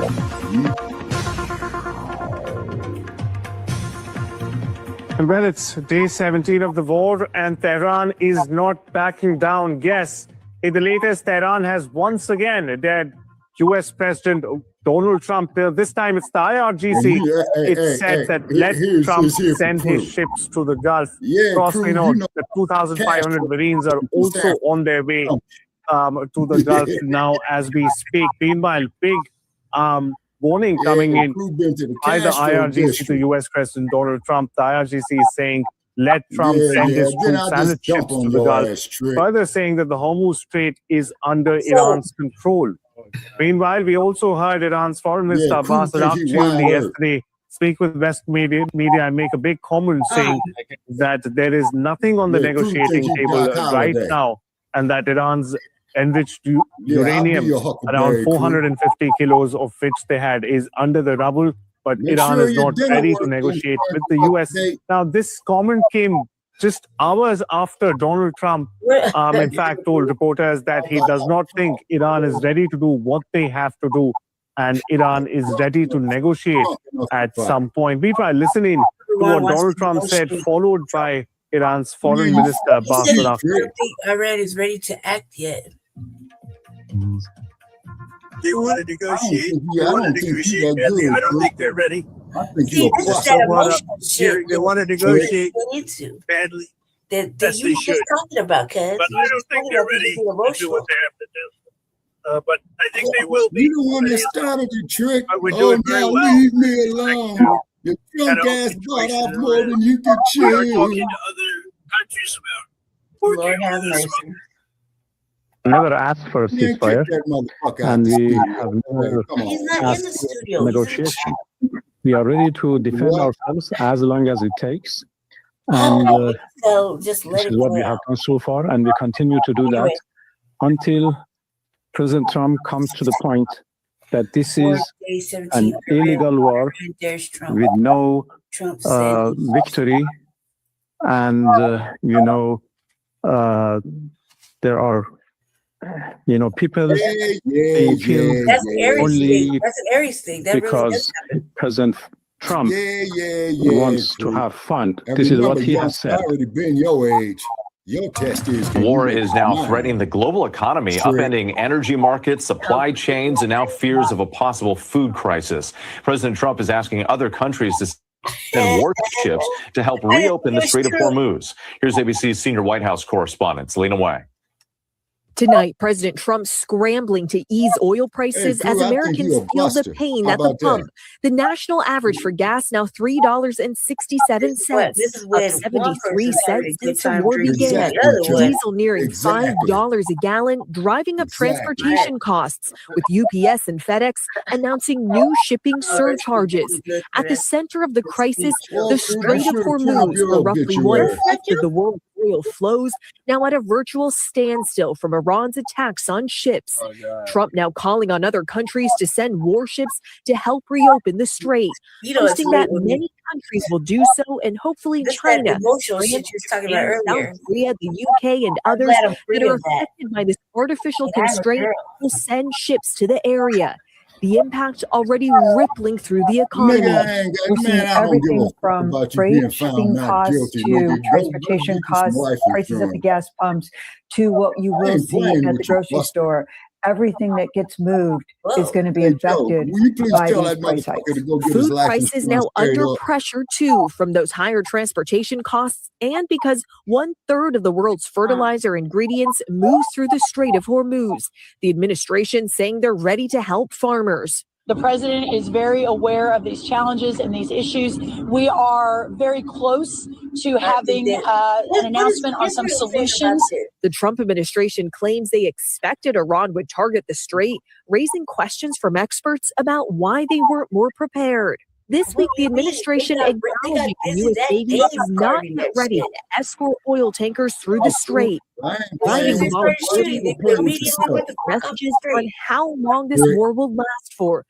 And with tonight, new controversy over President Trump's political action committee using the war on Iran to raise money. A new fundraising email uses an image from the dignified transfer of the first 6 U.S. service members killed in this war and offers donors access to private national security briefings. Okay, Selena Wang, thank you. What's the as Iran retaliates per second? What is that? Yeah, like we've seen Iran retaliating against the Gulf states again, the United Arab Emirates reporting more drone and missile attacks on their country. We've seen also over the weekend drones striking the U.S. embassy in Baghdad. We have seen and heard the interceptions overhead today in Tel Aviv. No major damage, only minor casualties to a small number of people here.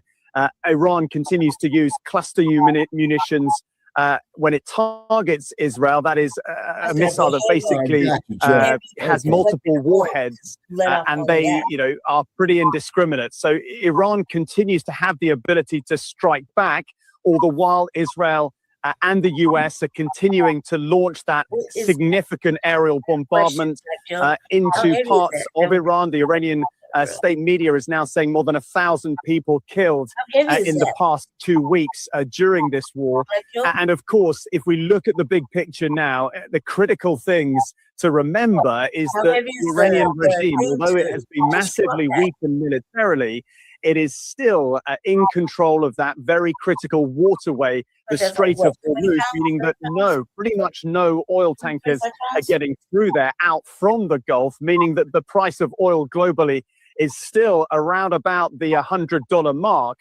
And that, of course, is causing a massive concern for President Trump. And therefore, he is bringing more options into his arsenal, and now has called basically around 2,500 US Marines are going to be deployed to this region with 3 amphibious vessels and lots of aircraft and helicopters, adding more firepower and giving the US military and the Pentagon the ability to potentially launch some kind of limited ground incursion into parts of Iran if the president chooses to do so. See you, Doctor. Good to see you again. Yeah, of course. So let's go ahead and put this Trump truth up on the screen just to get the exact words from the president himself. He says moments ago, my direction, the United States Central Commission, the most powerful bombing range in the history of the Middle East, totally obliterated every military target in Iran's crown jewel, Karg Island. Our weapons are the most powerful and sophisticated that the world has ever known. But for reasons of decency, I've chosen not to wipe out the oil infrastructure on the island. However, should Iran or anyone else do anything to interfere with the free and safe passage of ships through the Strait of Hormuz, I will immediately reconsider this decision. During my first term and currently, I rebuilt our military into the most lethal, powerful, and effective force by far anywhere in the world. Iran has no ability to defend anything we want to attack. There's nothing they can do about it. Iran will never have a nuclear weapon, nor will it have the ability to threaten the United States of America, the Middle East, or for that matter, the world. So this was the announcement we received yesterday evening. And sure enough, reporting is that Karg Island was hit, that it was the military infrastructure, that the oil infrastructure remains intact. Your reaction to these latest developments? I think, frankly, we're further seeing Trump losing control over this. Iran apparently seems to have even escalation control at this point, because they struck at oil facilities, not military facilities, oil facilities in UAE in response to this. I think we have now a situation in which Trump actually is recognizing that the Iranians have this leverage over the Strait of Hormuz, over oil, and he doesn't really have what it takes to go all the way to attack these things, because he's now finally recognizing that would be absolutely suicidal. Even if he were to strike at the oil facilities at that island, it does not mean that the Iranians will open up the strait, or that the Iranians will not be able to export their own oil. During the Iraq-Iran war, that island was struck constantly by the Iraqis. The Iranians found various workarounds. Obviously, it's very bad for them. I'm not trying to downplay it. Like $2. But they have workarounds. They put those in place back then. I would suspect that they're even more sophisticated at this point compared to then. Whereas they now have really the control over the Strait of Hormuz. They're the ones who decide which ships go in and which ships don't. And just to see as the evidence of that is that India is negotiating itself with Iran for free passage, and so is France and Italy. They didn't go to Trump to negotiate free passage. They went to Iran because it's the Iranians that are in control. And now, for the first time in a very long time, the Iranians actually have leverage. They have significant leverage. When they didn't have leverage, and in the negotiations they gave concessions, it didn't get them anything. It got them this war. Now they have leverage. I don't find it very likely that they will give it up without getting major concessions in return. And there's, of course, the risk that the Iranians... Nice to have other countries police stand with us, and we'll help. We'll work with it. U.S. President Donald Trump is calling on France, UK, China, South Korea, and Japan to send ships to help reopen the Strait of Hormuz, one of the most important shipping lanes on the planet. But that's easier said than done. まだ求められておりませんので、仮定のことにはお答えしにくいございます。So far, Tokyo has deflected Trump's request. Japan's pacifist constitution limits overseas military action, and Prime Minister Sanai Takaichi said last week there are no plans to deploy minesweepers. Trump's request puts Japan in an awkward position, though, ahead of a key summit this Thursday where Trump will likely raise the issue again. South Korea is also being cautious, saying it's still weighing its options. Then there's China, which is least likely to help. Beijing maintains close ties with Iran, and joining a U.S.-led effort could strain that relationship. Iran is also considering allowing some oil tankers through the strait if the oil is traded in Chinese yuan. That potentially lets China secure supplies without confronting Tehran. And after years of building crude stockpiles and expanding EVs, renewables, and coal, Beijing is better prepared than most for an oil shock. But Trump continues to apply pressure, warning he could delay a planned trip to China later this month if Beijing refuses to cooperate. Donald Trump acts with impulse and impunity, and yet is amazed when that goes sideways, like in Iran, that no one wants to come to his party. And yet in this breaking story, welcome back into Occupy Democrats, hope your Sunday's going well. What is amazing is he still believes he's the art of the deal. Well, let's share with you real quick in this breaking story, which I'm going to show you in a few moments, what the three parts of the art of the deal really are with Donald Trump. First part, let's make sure we go ahead and patronize the UN about how their countries are run. Your countries are going to hell. You're destroying your countries. They're being destroyed because you want to be nice, you want to be politically correct, and you're destroying your heritage. They must take control strongly and immediately of the unmitigated immigration disaster and the fake energy catastrophe before it's too late. Part two of the art of the deal is, let's threaten countries further and claim we're going to destroy them over trade right after your Supreme Court tells you that your tariffs were illegal and unconstitutional because you didn't go through Congress. The court said that I'm not allowed to charge even $1. I can't charge $1, but I am allowed to cut off any and all trade or business with that same country. In other words, I can destroy the trade. I can destroy the country. In step three, because you're such a master deal maker, let's make sure we mock the leaders of the countries, the very leader you're going to then request to be your ally when you need help. Here. Because basically America was subsidizing every nation in the world. So when I called up Emmanuel Macron, I watched him yesterday with those beautiful sunglasses. What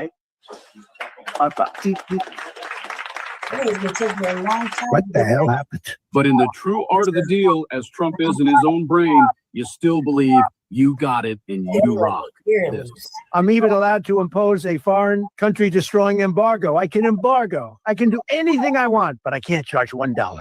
I'm really good at this stuff. Well, in this breaking story, Donald, not so much. Because now that you've screwed up, because you had no game plan, because you acted with impulse and impunity, this is what really the truth is when you suddenly want help from other countries to try and assist with the Strait of Hormuz. Check this breaking story out right here. Key ally instantly slaps down Trump's demand for help. Sometimes it takes a good friend to call you out when you're wrong. For Donald Trump, that pal is the nation of France, which has said an emphatic non to the American president's request for military support in his Middle Eastern campaign.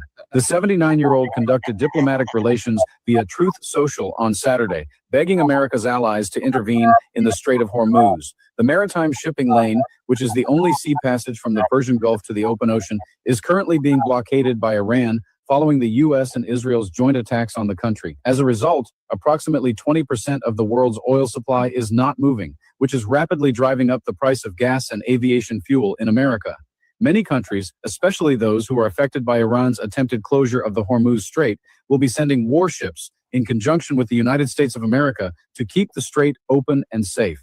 Trump wrote on Truth Social on Saturday. Hopefully China, France, Japan, South Korea, the UK, and others that are affected by this artificial Trump is begging. Trump is pleading with other countries. Please help us. Please come with us to the Strait of Hormuz. Yeah, we don't want to go by ourselves, get blown up, and then look crazy. Yeah, he's begging for help because he had no plan for the Strait of Hormuz. Embarrassing as it is to say, the man clearly, this administration has no plan whatsoever. And everyone knew this would happen. Everyone. There isn't a single oil person that didn't know that Iran would do something exactly like this. And our government is somehow shocked and is somehow unprepared. in a tender That age. shows you how At a far tender age, behind it's this angry, administration shit out of is. everybody. They simply have no idea what they are doing. And this here is a complete and total embarrassment. Let me know what you think in the comments. Like and follow for more. Countries have responded to Donald Trump begging for help in Iran, and they're telling him to go pound sand. Now, if you missed it this morning, Donald Trump woke up and decided he would beg our allies actually, for help Mac, I in his could war in do Iran, quite a bit at specifically my in the age. Strait of Hormuz, Right. to That's what I'm escort saying. tankers got to through. say. Well, You nobody underestimate responded, it. so Donald No, Trump you decided coming to at me ask like again, that, Mac. saying, quote, "The USA has beaten and completely I'm very decimated Iran, surprised you both coming at me like militarily, that, Mac. economically, and in Fat. every other way. Underestimate But somebody the you countries think of the is world that not receive right oil there through the with Hormuz you. Strait must take care of that passage, and we will help a lot." Yeah. Well, Donald Trump said that, and countries started to respond. The UK, France, Germany have all said they're not sending any ships. Underestimation is Essentially, the worst telling Donald thing Trump, you can do when you you started this war. You got into this by underestimate yourself, said you didn't need our help, said we couldn't help you if we wanted to. Now you're begging. You figure it out on your own. Donald Trump is in the find out phase of what it means to turn on your allies. And now that you need their help, surprise, surprise, they're not there. Donald Trump has officially asked other countries for help in the war that he started. So America is in an illegal war in Iran, another pointless war in the Middle East. You've heard this story before. But unfortunately, this time, the pointless war in the Middle East has an idiot for president, right? So everything's been going wrong, left, right, and center. America has already spent in excess of $10 billion on this war.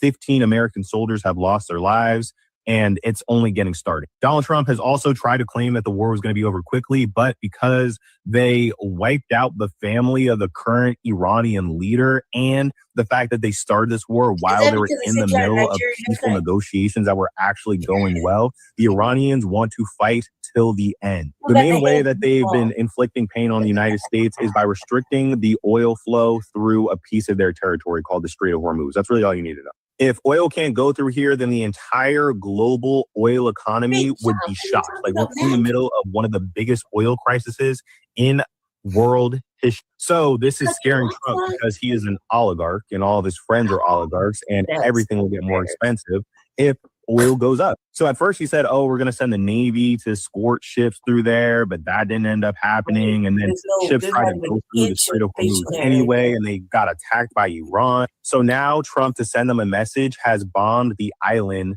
called Karg Island off the coast of Iran, where most of their oil gets processed through. Now, in the strike, Donald Trump says that he specifically didn't strike the oil facilities on this island because he wanted to be nice or something. But experts are saying that it's probably because he's scared. If he bombed the oil on this island, then no telling how Iran would respond, right? Also, that in of itself would still cause an economic crisis because them not being able to process oil also poses a huge threat to the global economy. So Donald Trump has said, hey, other countries should help me in taking back the Strait of Hormuz, but no other country wanted him to do this in the first place. This is an admission that he doesn't know what he's doing. I say that the Department of Defense Secretary is going to get fired soon, but even that's not going to fix this problem. He bit off more than he could chew with this whole thing, right? I'll update you with more information, but that's where we're at right now.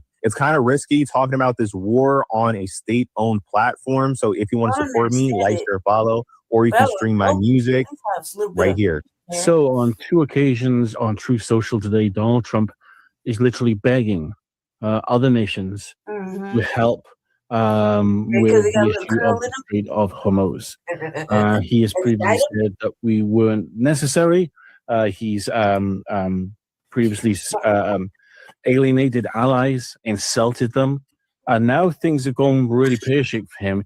He's asking for help, and he's asked for it twice. So he's literally begging for other nations who also use the Strait of Hormuz to transport oil to help him out. And so far, it's been a deafening silence from the nations that he's mentioned. He's mentioned China, UK, France, South Korea, Canada, etc., and it goes on and on. And we're at this point where Donald Trump is in a find out stage of the way he's treated people so badly since he's been in office, even his allies, that now he needs help, nobody's interested. That are affected by this artificial constraint will send ships to the area so that the Hormuz Strait will no longer be a threat, he continued, in what appeared to be a veiled plea for help from America's allies. French response, the official X account of the French government's foreign office, was quick to clarify that they would not be sending Trump's requested ships. No. The French aircraft carrier strike group remains in the eastern Mediterranean. France's posture is unchanged, defensive, protective, the diplomatic outlet wrote. Stop the scaremongering. The account repeated the message to multiple posts on X that had claimed France would be deploying warships to the Middle East. Earlier, Trump had posted a separate message calling for a coalition to help reopen the strait. The countries of the world that receive oil through the Hormuz Strait must take care of that passage, and we will help. A lot, he promised. The U.S. will also coordinate with those countries so that everything goes quickly, smoothly, and well. This should have always been a team effort, and now it will be. It will bring the world together toward harmony, security, and everlasting peace. The United Kingdom's Ministry of Defense has said that it is discussing a range of options to ensure the security of shipping in the region. The Financial Times had previously reported that both France and Italy were seeking to negotiate a deal to guarantee safe passage of their ships through the strait, though Italy has since denied the report. Trump has made a series of posts in recent days suggesting that the Iranian military is both completely decimated and proving to be highly resilient, with continued bombardment required to open the vital maritime passageway. In the meantime, the United States will be bombing the hell out of the shoreline and continually shooting Iranian boats and ships out of the water, Trump wrote. One way or the other, we will soon get the Hormuz Strait open, safe, and free. Defense Secretary Pete Hegseth told reporters on Friday that the Strait of Hormuz is in fact open for shipping, but that it carries a high risk of being bombed by Iranian forces. The only thing prohibiting transit in the strait right now is Iran shooting at shipping. It is open for transit should Iran not do that, Hegseth said.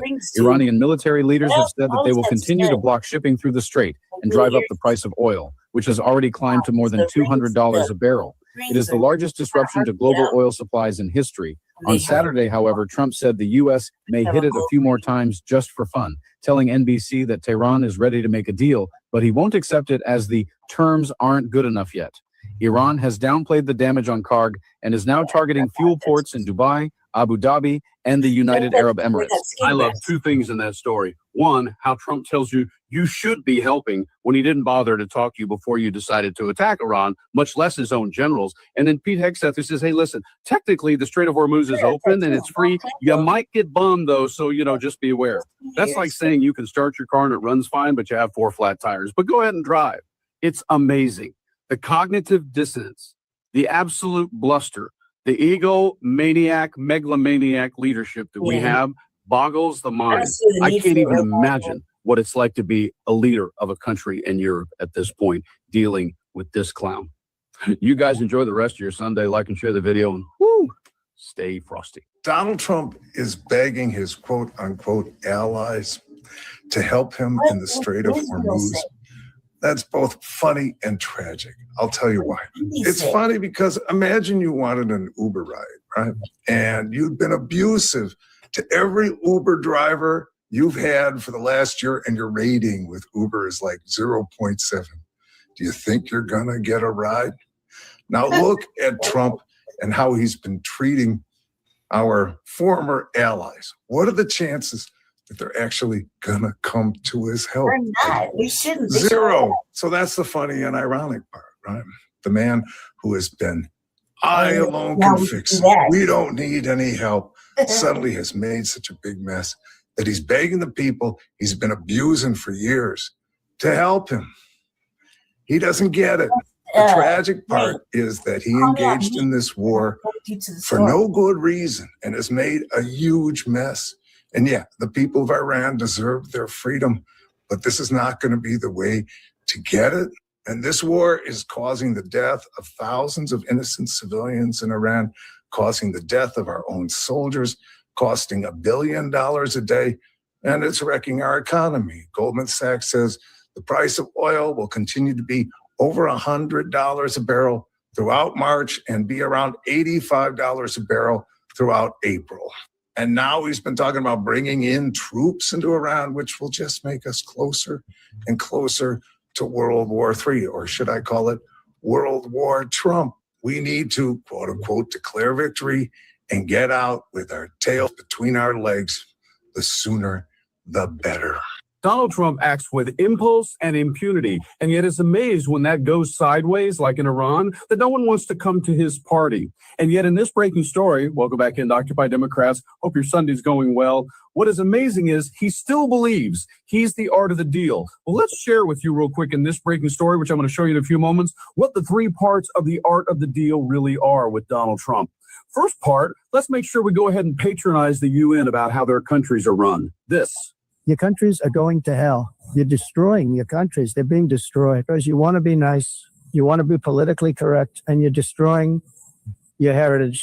They must take control strongly and immediately of the unmitigated immigration disaster and the fake energy catastrophe before it's too late. Part two of the art of the deal is, let's threaten countries further and claim we're going to destroy them over trade right after your Supreme Court tells you that your tariffs were illegal and unconstitutional because you didn't go through Congress. This. The court said that I'm not allowed to charge even $1. I can't charge $1, but I am allowed to cut off any and all trade or business with that same country. In other words, I can destroy the trade. I can destroy the country. In step three, because you're such a master deal maker, let's make sure we mock the leaders of the countries, the very leader you're going to then request to be your ally when you need help.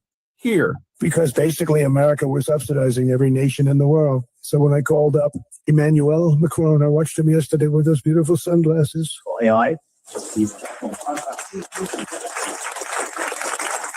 What the hell happened? But in the true art of the deal, as Trump is in his own brain, you still believe you got it and you rock this. I'm even allowed to impose a foreign country destroying embargo. I can embargo. I can do anything I want, but I can't charge $1.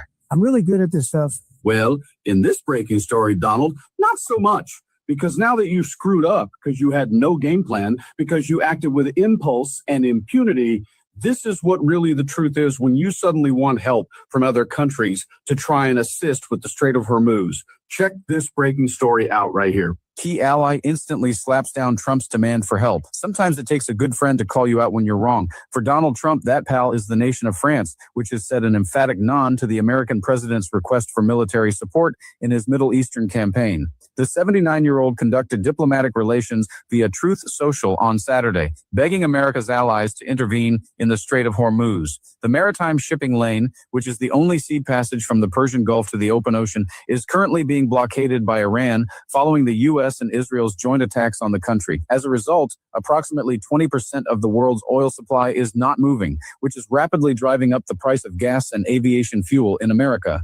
Many countries, especially those who are affected by Iran's attempted closure of the Hormuz Strait, will be sending warships in conjunction with the United States of America to keep the strait open and safe, Trump wrote on Truth Social on Saturday. Hopefully China, France, Japan, South Korea, the UK, and others that are affected by this artificial constraint will send ships to the area so that the Hormuz Strait will no longer be a threat, he continued, in what appeared to be a veiled plea for help from America's allies. French response, the official X account of the French government's foreign office, was quick to clarify that they would not be sending Trump's requested ships. No.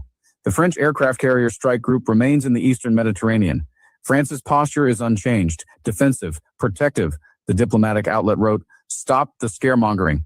The account repeated the message to multiple posts on X that had claimed France would be deploying warships to the Middle East.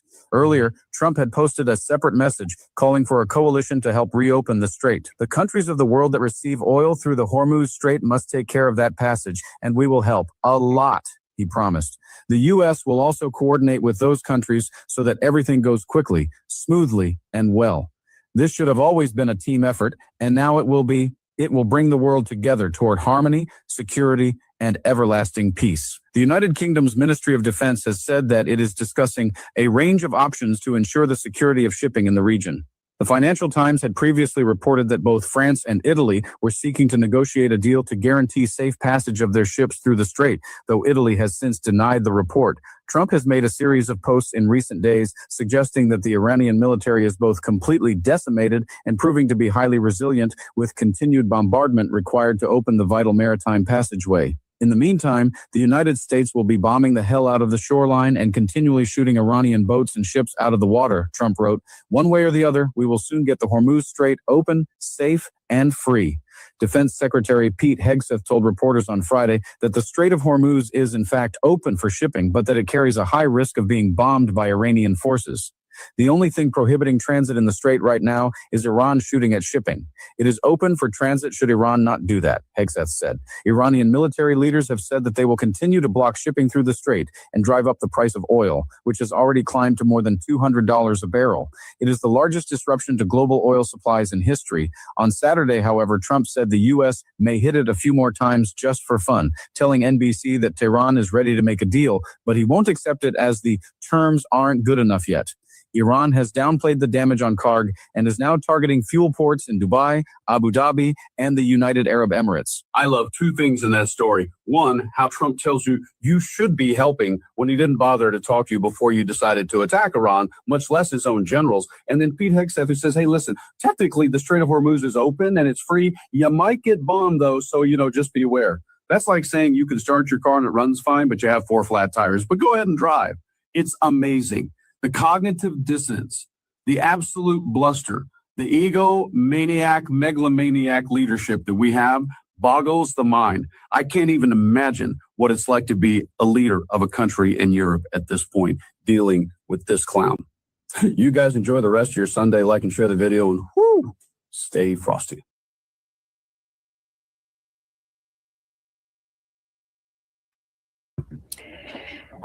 Well, Europe dealing with him, try listening to him on a regular basis here in America.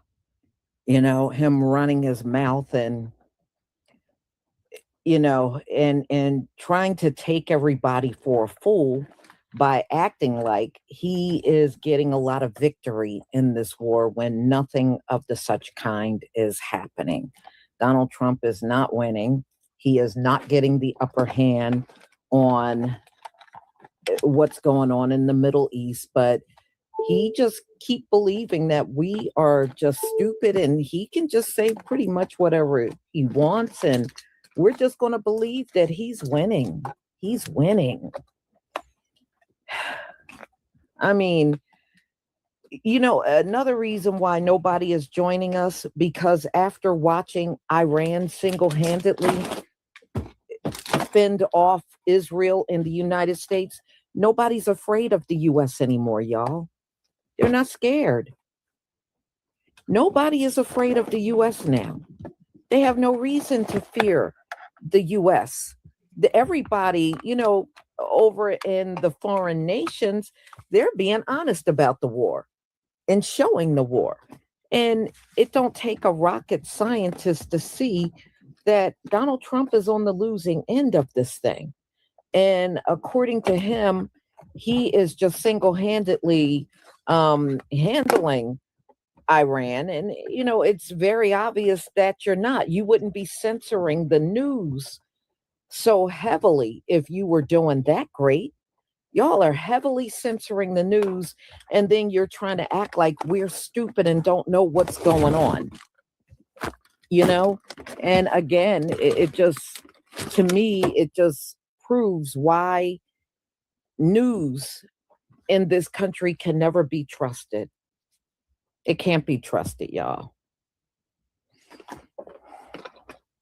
You wouldn't have to lie every day to the American people if you were doing great.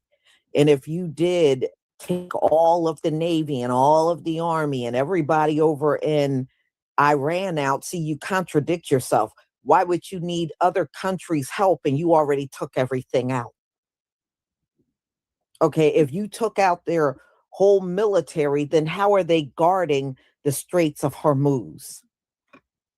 I mean, he just talks to us like we're just sitting back and we're just a bunch of idiots. And we can't, use discernment and figure things out. No, y'all. The fact that Donald Trump can't get allies, it's because the Most High will not allow anybody to help Donald Trump at this point. This ain't the allies doing it. They may think they are, but no, this is definitely the Most High cutting Donald Trump off from all help. Okay?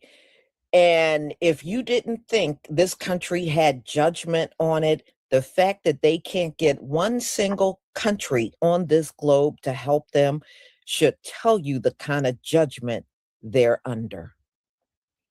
If you can't get help and you strike them first, they're going to take out whatever military you got there. They already took your bases out. Oh, yeah, with Jasmine Crockett. All right. So it's the Most High cutting Donald Trump off from all chances of getting any help. Person gets killed outside too. So y'all, I'm going to go ahead and I am going to conclude, and I want to thank Zakar Yah 31A. I want to thank you for the 10 gifts of membership. Thank you so much for your support for my channel. I deeply appreciate it. So y'all, I'm going to go ahead and conclude. I already have a live stream, and I'm getting ready to post another one for tomorrow. It's going to be people all around the country showing the gas prices in their area. And it is absolutely crazy, some of the prices that I've seen. And I want to tell you one more thing. Do you know, and this just goes to show you, even before this war was going on, we were still being price gouged, y'all. I was looking at Canada's gas like 2 weeks ago. Do you know what their prices are for gas up in Canada? Yeah. $1.60. $1.60. Good Lord. And as of today, their gas price is $2. And it just goes to show you, even before this war was going on, we were still being price gouged. $1.60, y'all. I kid you not. You can look this up. That's all they were paying for gas up in Canada prior to the war starting in the Middle East. After it started, they're at $2 a gallon in Canada. So they've been playing us for a fool for a long, long time. So y'all have a wonderful afternoon, and I will see you tomorrow morning at 11:45. Shalom, family. So long, Lisa. Yeah, shalom, Lisa.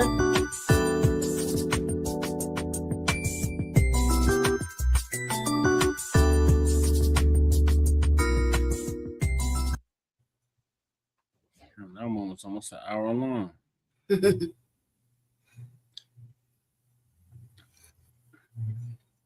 All right, so the next one's about the FCC chair threatens to pull broadcast licensing or licenses over war coverage. Federal Communications Commission, the government, the chair, threatens to eliminate broadcast companies, media, over how they cover the war. Put it up, full man. This will not stand. This will not happen. We will not allow it. We are a democracy with constitutional protections that include freedom of press, freedom of assembly, freedom of speech, freedom to not have government intrusion and punishment for those said freedoms. Trump and the head of the FCC are threatening to revoke the license of broadcast networks whose coverage of the Iran war they deem unfavorable. FCC Chairman Brendan Carr tweeted this, quote, broadcasters that are running hoaxes and news distortions, also known as the fake news, have a chance now to correct course before the license renewals come up. The law is clear. Broadcasters must operate in the public interest, and they will lose their license if they do not. And frankly, changing course is in their own business interest, since trust in legacy media has now fallen to an all-time low of just 9%, and our ratings disasters. The American people have subsidized broadcasters to the tune of billions of dollars by providing free access to the nation's airwaves. It is very important to bring trust back into media, which has earned itself the label of fake news. Mr. Carr, why are you even wanting what you call fake news to remain legacy media? Why would you want them to remain on air? Sir, why are you threatening to take the license? I mean, if you believe that they are no longer serving in the public interest of America in violation of a statutory framework which is designed in order to carry or distribute them over the airway, and clearly the structure of America allows for the government to own the actual airway, you have the, volition to do so. Put them up again, full mask. Here's what's interesting about all of this, okay? So they're threatening to take away the broadcast license of legacy media. You already have a trust equity from the public at 9% in legacy media. No one has trusted legacy media really since the 90s, if you want to actually go back to the fall of legacy media. But now it is at an all-time low. A big part of that is because we saw in full view Trump using his cronies to purchase legacy media. Trump using his cronies to influence media broadcast, and how broadcasters have been fired because they dared to broadcast truth against an administration that's hell-bent on lies. So that's part of the reason they're at an all-time low. You simply want people to control, Mr. Carr. That is my opinion. Last time I checked, my opinion and the opinion of any broadcaster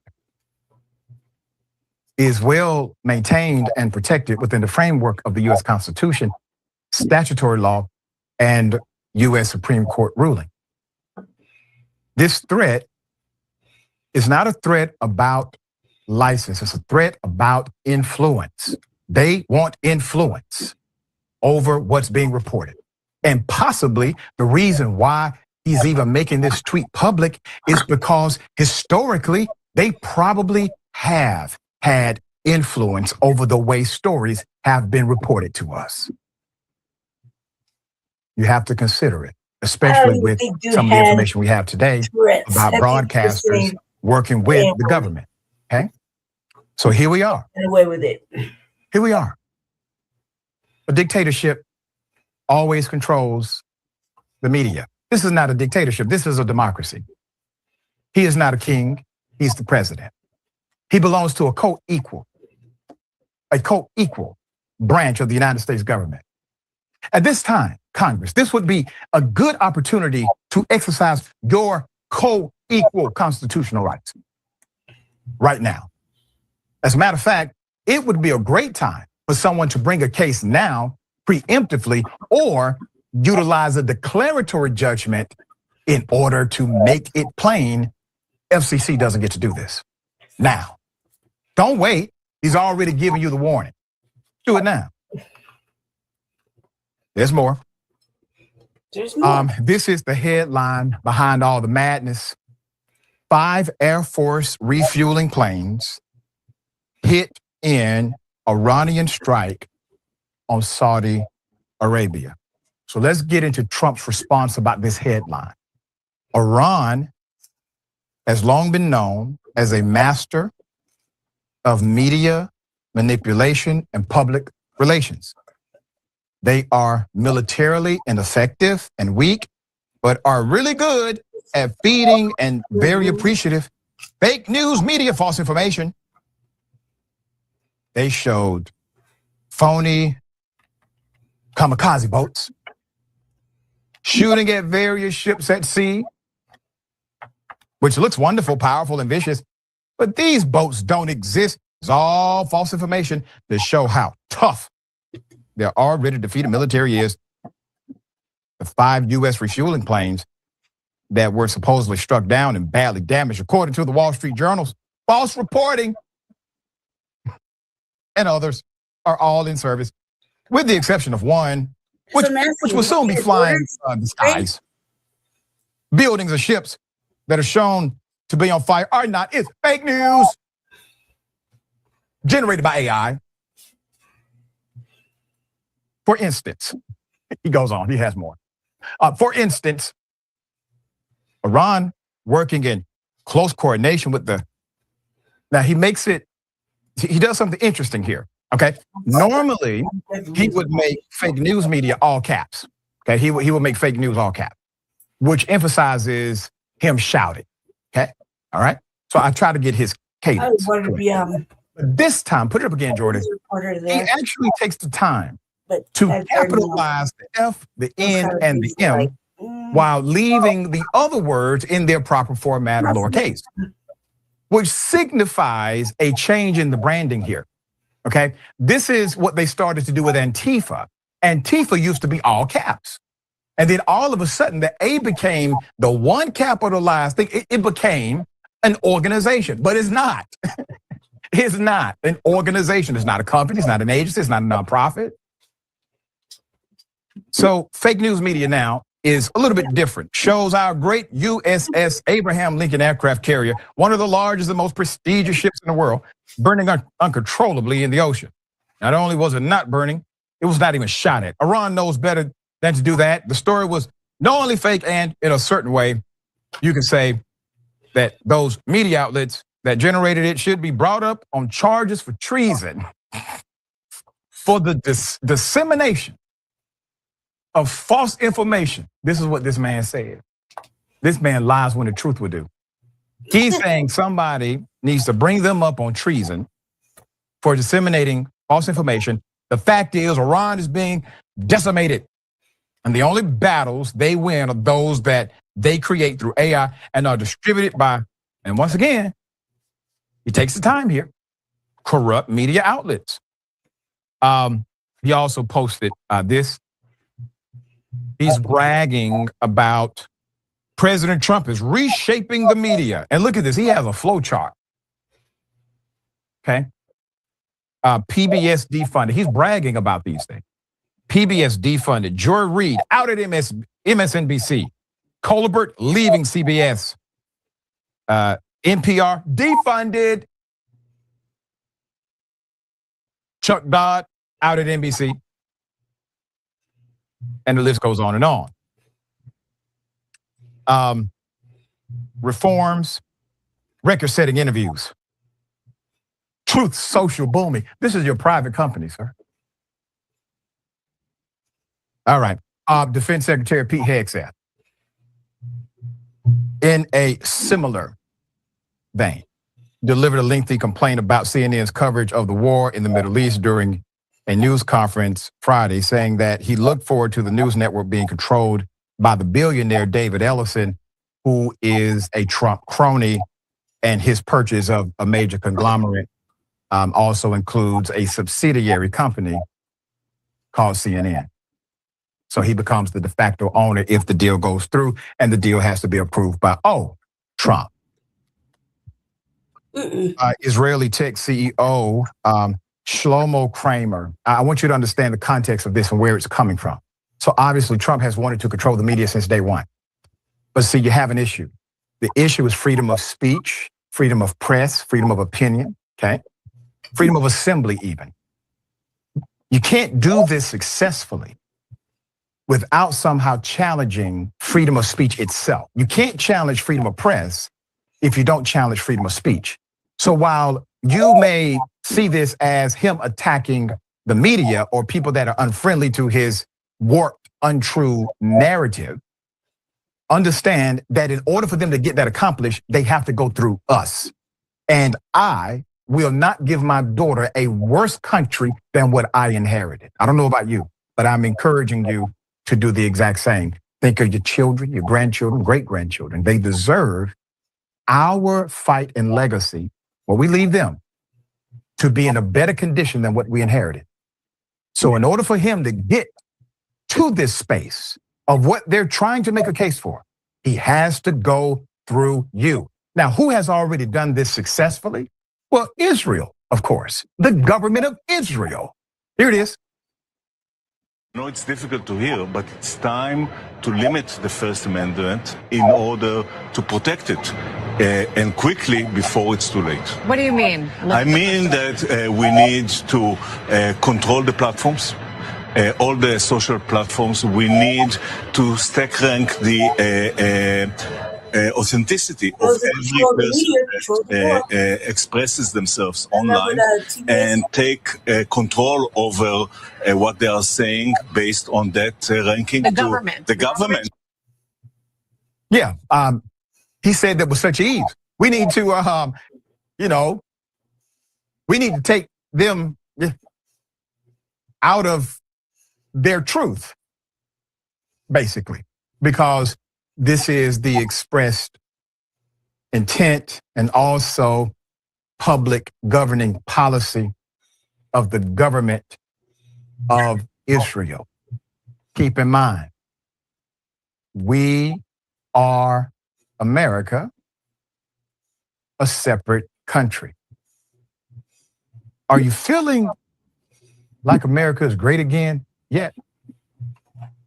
Are you feeling as if policies of America, the things that you actually support in a bipartisan way, may actually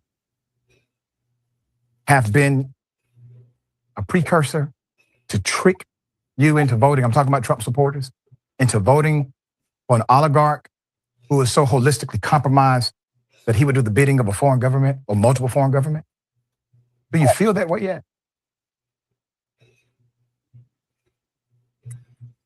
We won't allow it. Dear brother, thoughts here?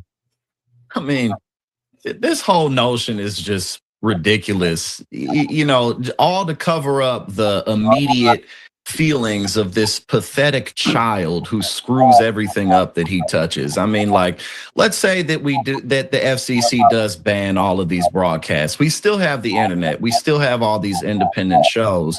And that doesn't negate the fact that people are going to be experiencing increased gas prices. And because the world trade economy runs on oil, all of those expenses are going to be passed on to everything else. That doesn't change the fact that fertilizer, a huge portion of it, comes through the Strait of Hormuz as well. So we're probably going to have to bail farmers out again. And not just now, but probably later on in the summertime, because China isn't buying soy from us the way that they were.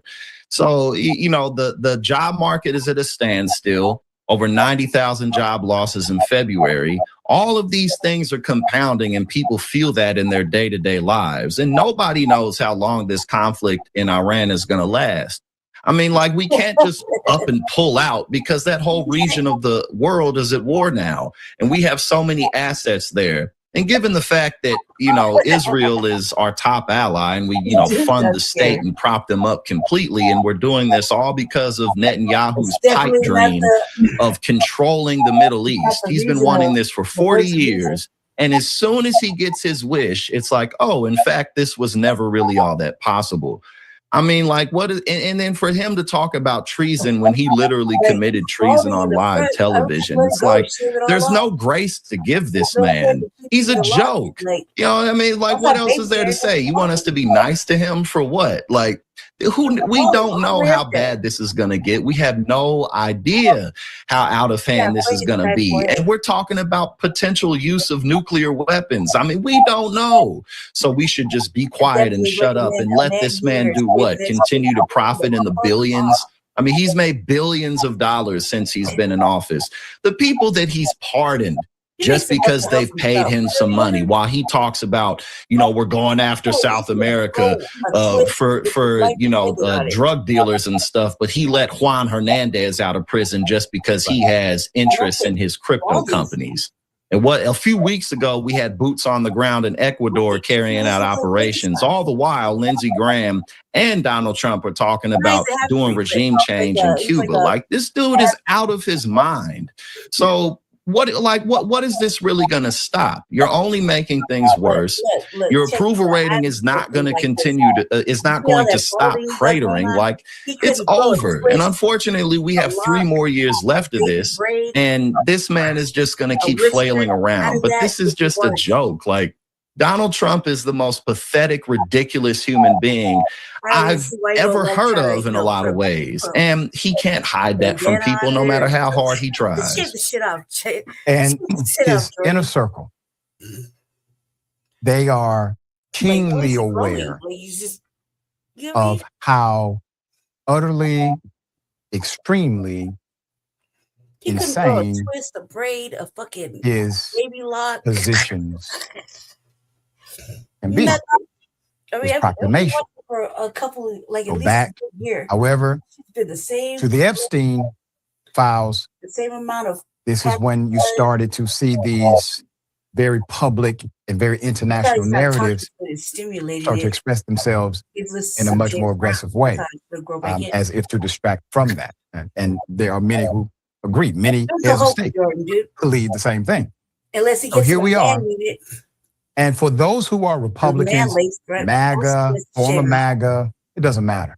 This is an opportunity for you to do what you said you did by voting for Trump. Try to get some waves or You said you voted for Trump, not because he was the greatest candidate, like I'm kidding. not because you believe that he was the nicest guy, but somehow he resonated to your heart. That's not even a I have a hard drug time believing he's resonating to your heart today. So the same heart that you had then, have now, and do the right thing, because it has to be crystal clear to you that this man is not serving your best interest, but you can serve your highest interest. Tragic. And if your highest interest is not preservation He's like, of self old boy and on family, TMZ. what are we doing? All If these it's not, if your religious- highest interest is not the preservation of community and country, what are we doing? He's definitely not. It is not a humanity focused You know what I mean? reason. He's definitely not. All right, doing we'll bring updates as they come. Probably not washing it right. You know, can't be stressed out. He only talks for 15 minutes. Do not buy 12 Tribes on Earth hair growth oil and hair magic elixir unless you want super healthy, gorgeous hair that grows. They have a whole line of amazing hair growth products, including hair growth leave-in conditioner spray, hair growth shampoo, hair growth spray, and hair growth butter. I'm starting to sense a theme here. They include quality natural ingredients. They smell amazing. And you can see the results for yourself. So if you're looking for healthy hair growth for your natural or relaxed hair, try 12 Tribes on Earth. That shit wouldn't even help AJ or Jordan. Not at all. Not even a little bit. He's better off just recognizing that his mom is in the front. All these functions look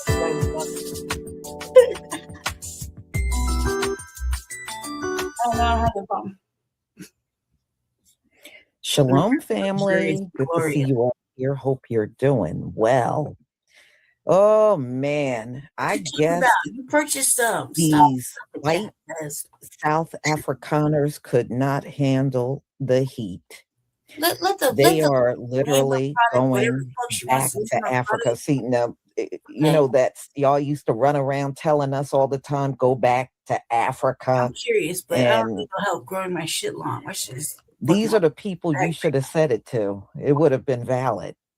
So anyway, these folks that came from Africa based on a lie that they were being oppressed and there were all these unalivings and everything going on are now fleeing from America back to Africa. See, if you didn't come here based on a lie, perhaps things would have turned out different. But you fabricated a big old lie. All right.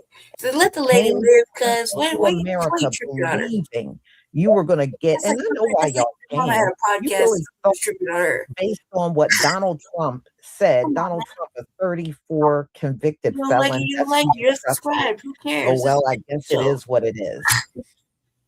And you came over here, and let's be real. Y'all thought y'all were going to get some kind of preferential treatment. You really did. That's why you left based on a lie. And you got over here and that special treatment just wasn't there. But I tell you what, you still got something out of it. You got what, $2,000 out of this government per month. They don't even do that for us. But as you can see, because America is a very expensive place to live, that didn't go very far. And many of you got stuck in hotels and you couldn't even buy food after the hotel bill was paid. Many of you got apartments and after paying the rent, you didn't have much money left over. So you got a real taste of what America truly is. And it's not just for you, it's for all immigrants. I see many videos of immigrants that are barely making it because the cost of living is high here. It's high. And I've come across many videos of African immigrants what you showing that me? are in shelters, Pick up the phone. I called you earlier. homeless shelters, because they don't have the income to even afford an apartment. April 10th. So, and yeah, and you know what the thing is? Many of you foreigners be lying, saying that you're doing better than Black Americans, which is false. You're not. Raymundo. You're not. I'm looking at my phone right now. You're not. Nor have you ever tell me something, came pick up over the here check. and Make did that better call. than us. But Check that that's show the me anything narrative at his house you anyway. put out there. And many of us know that narrative is false. Y'all don't even get the best paying jobs over here.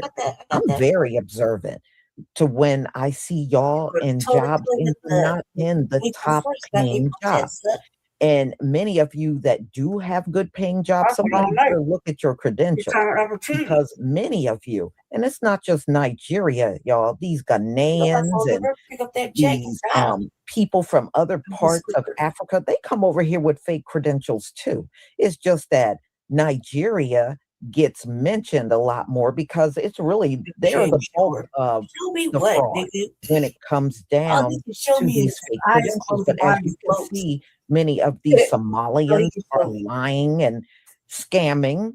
And then you have people from really all over. It's not just them. Some of these people from Cameroon and Yeah, I heard about that. in West Africa, a lot of them are scamming. Heard about that. A lot of them.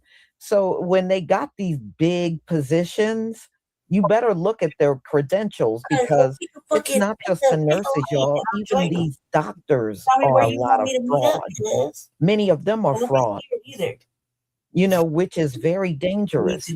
You are in health. What is it? You can mess up or even take your life, being that you don't have the right credentials to be there. So they're literally putting all of us in danger. But yeah, they're already on flights going back to South Africa, y'all. Already on flights leaving. I'm no longer musty. And see, that's what you get for lying in order to get to another country. When Donald Trump was lying and your president from South Africa was trying to tell him over and over, nobody was harming y'all over in Africa like that, none of you that were over here stood up and said, you know what? Our president from South Africa, none of y'all from South Africa debunked Donald Trump. None of you did. I got banned. None of you Afrikaners debunked Donald Trump when he was straight up lying, showing these fraudulent pictures. And a lot of those pictures, they said, were from the Congo and other parts of Africa. Nobody stood up to tell the truth. Nobody. And now you're on your way back to Africa. I say, good, go home. Go to hell home. Go home. Bad rule.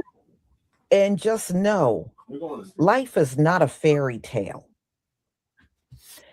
Just because you relocate somewhere else, it doesn't mean life is going to be easier. Who you want to email? And many of you foreigners are learning that lesson because I'm watching the videos. I'm watching the videos of y'all talking about how hard you're struggling over here. Yeah, I'm gonna end it now. All right, thank y'all for tapping in. All right, Reagan. I'm gonna email you right now. Answer the damn thing. Okay. Okay. Let me see. You already got it, Gmail. Okay. Hold on a sec.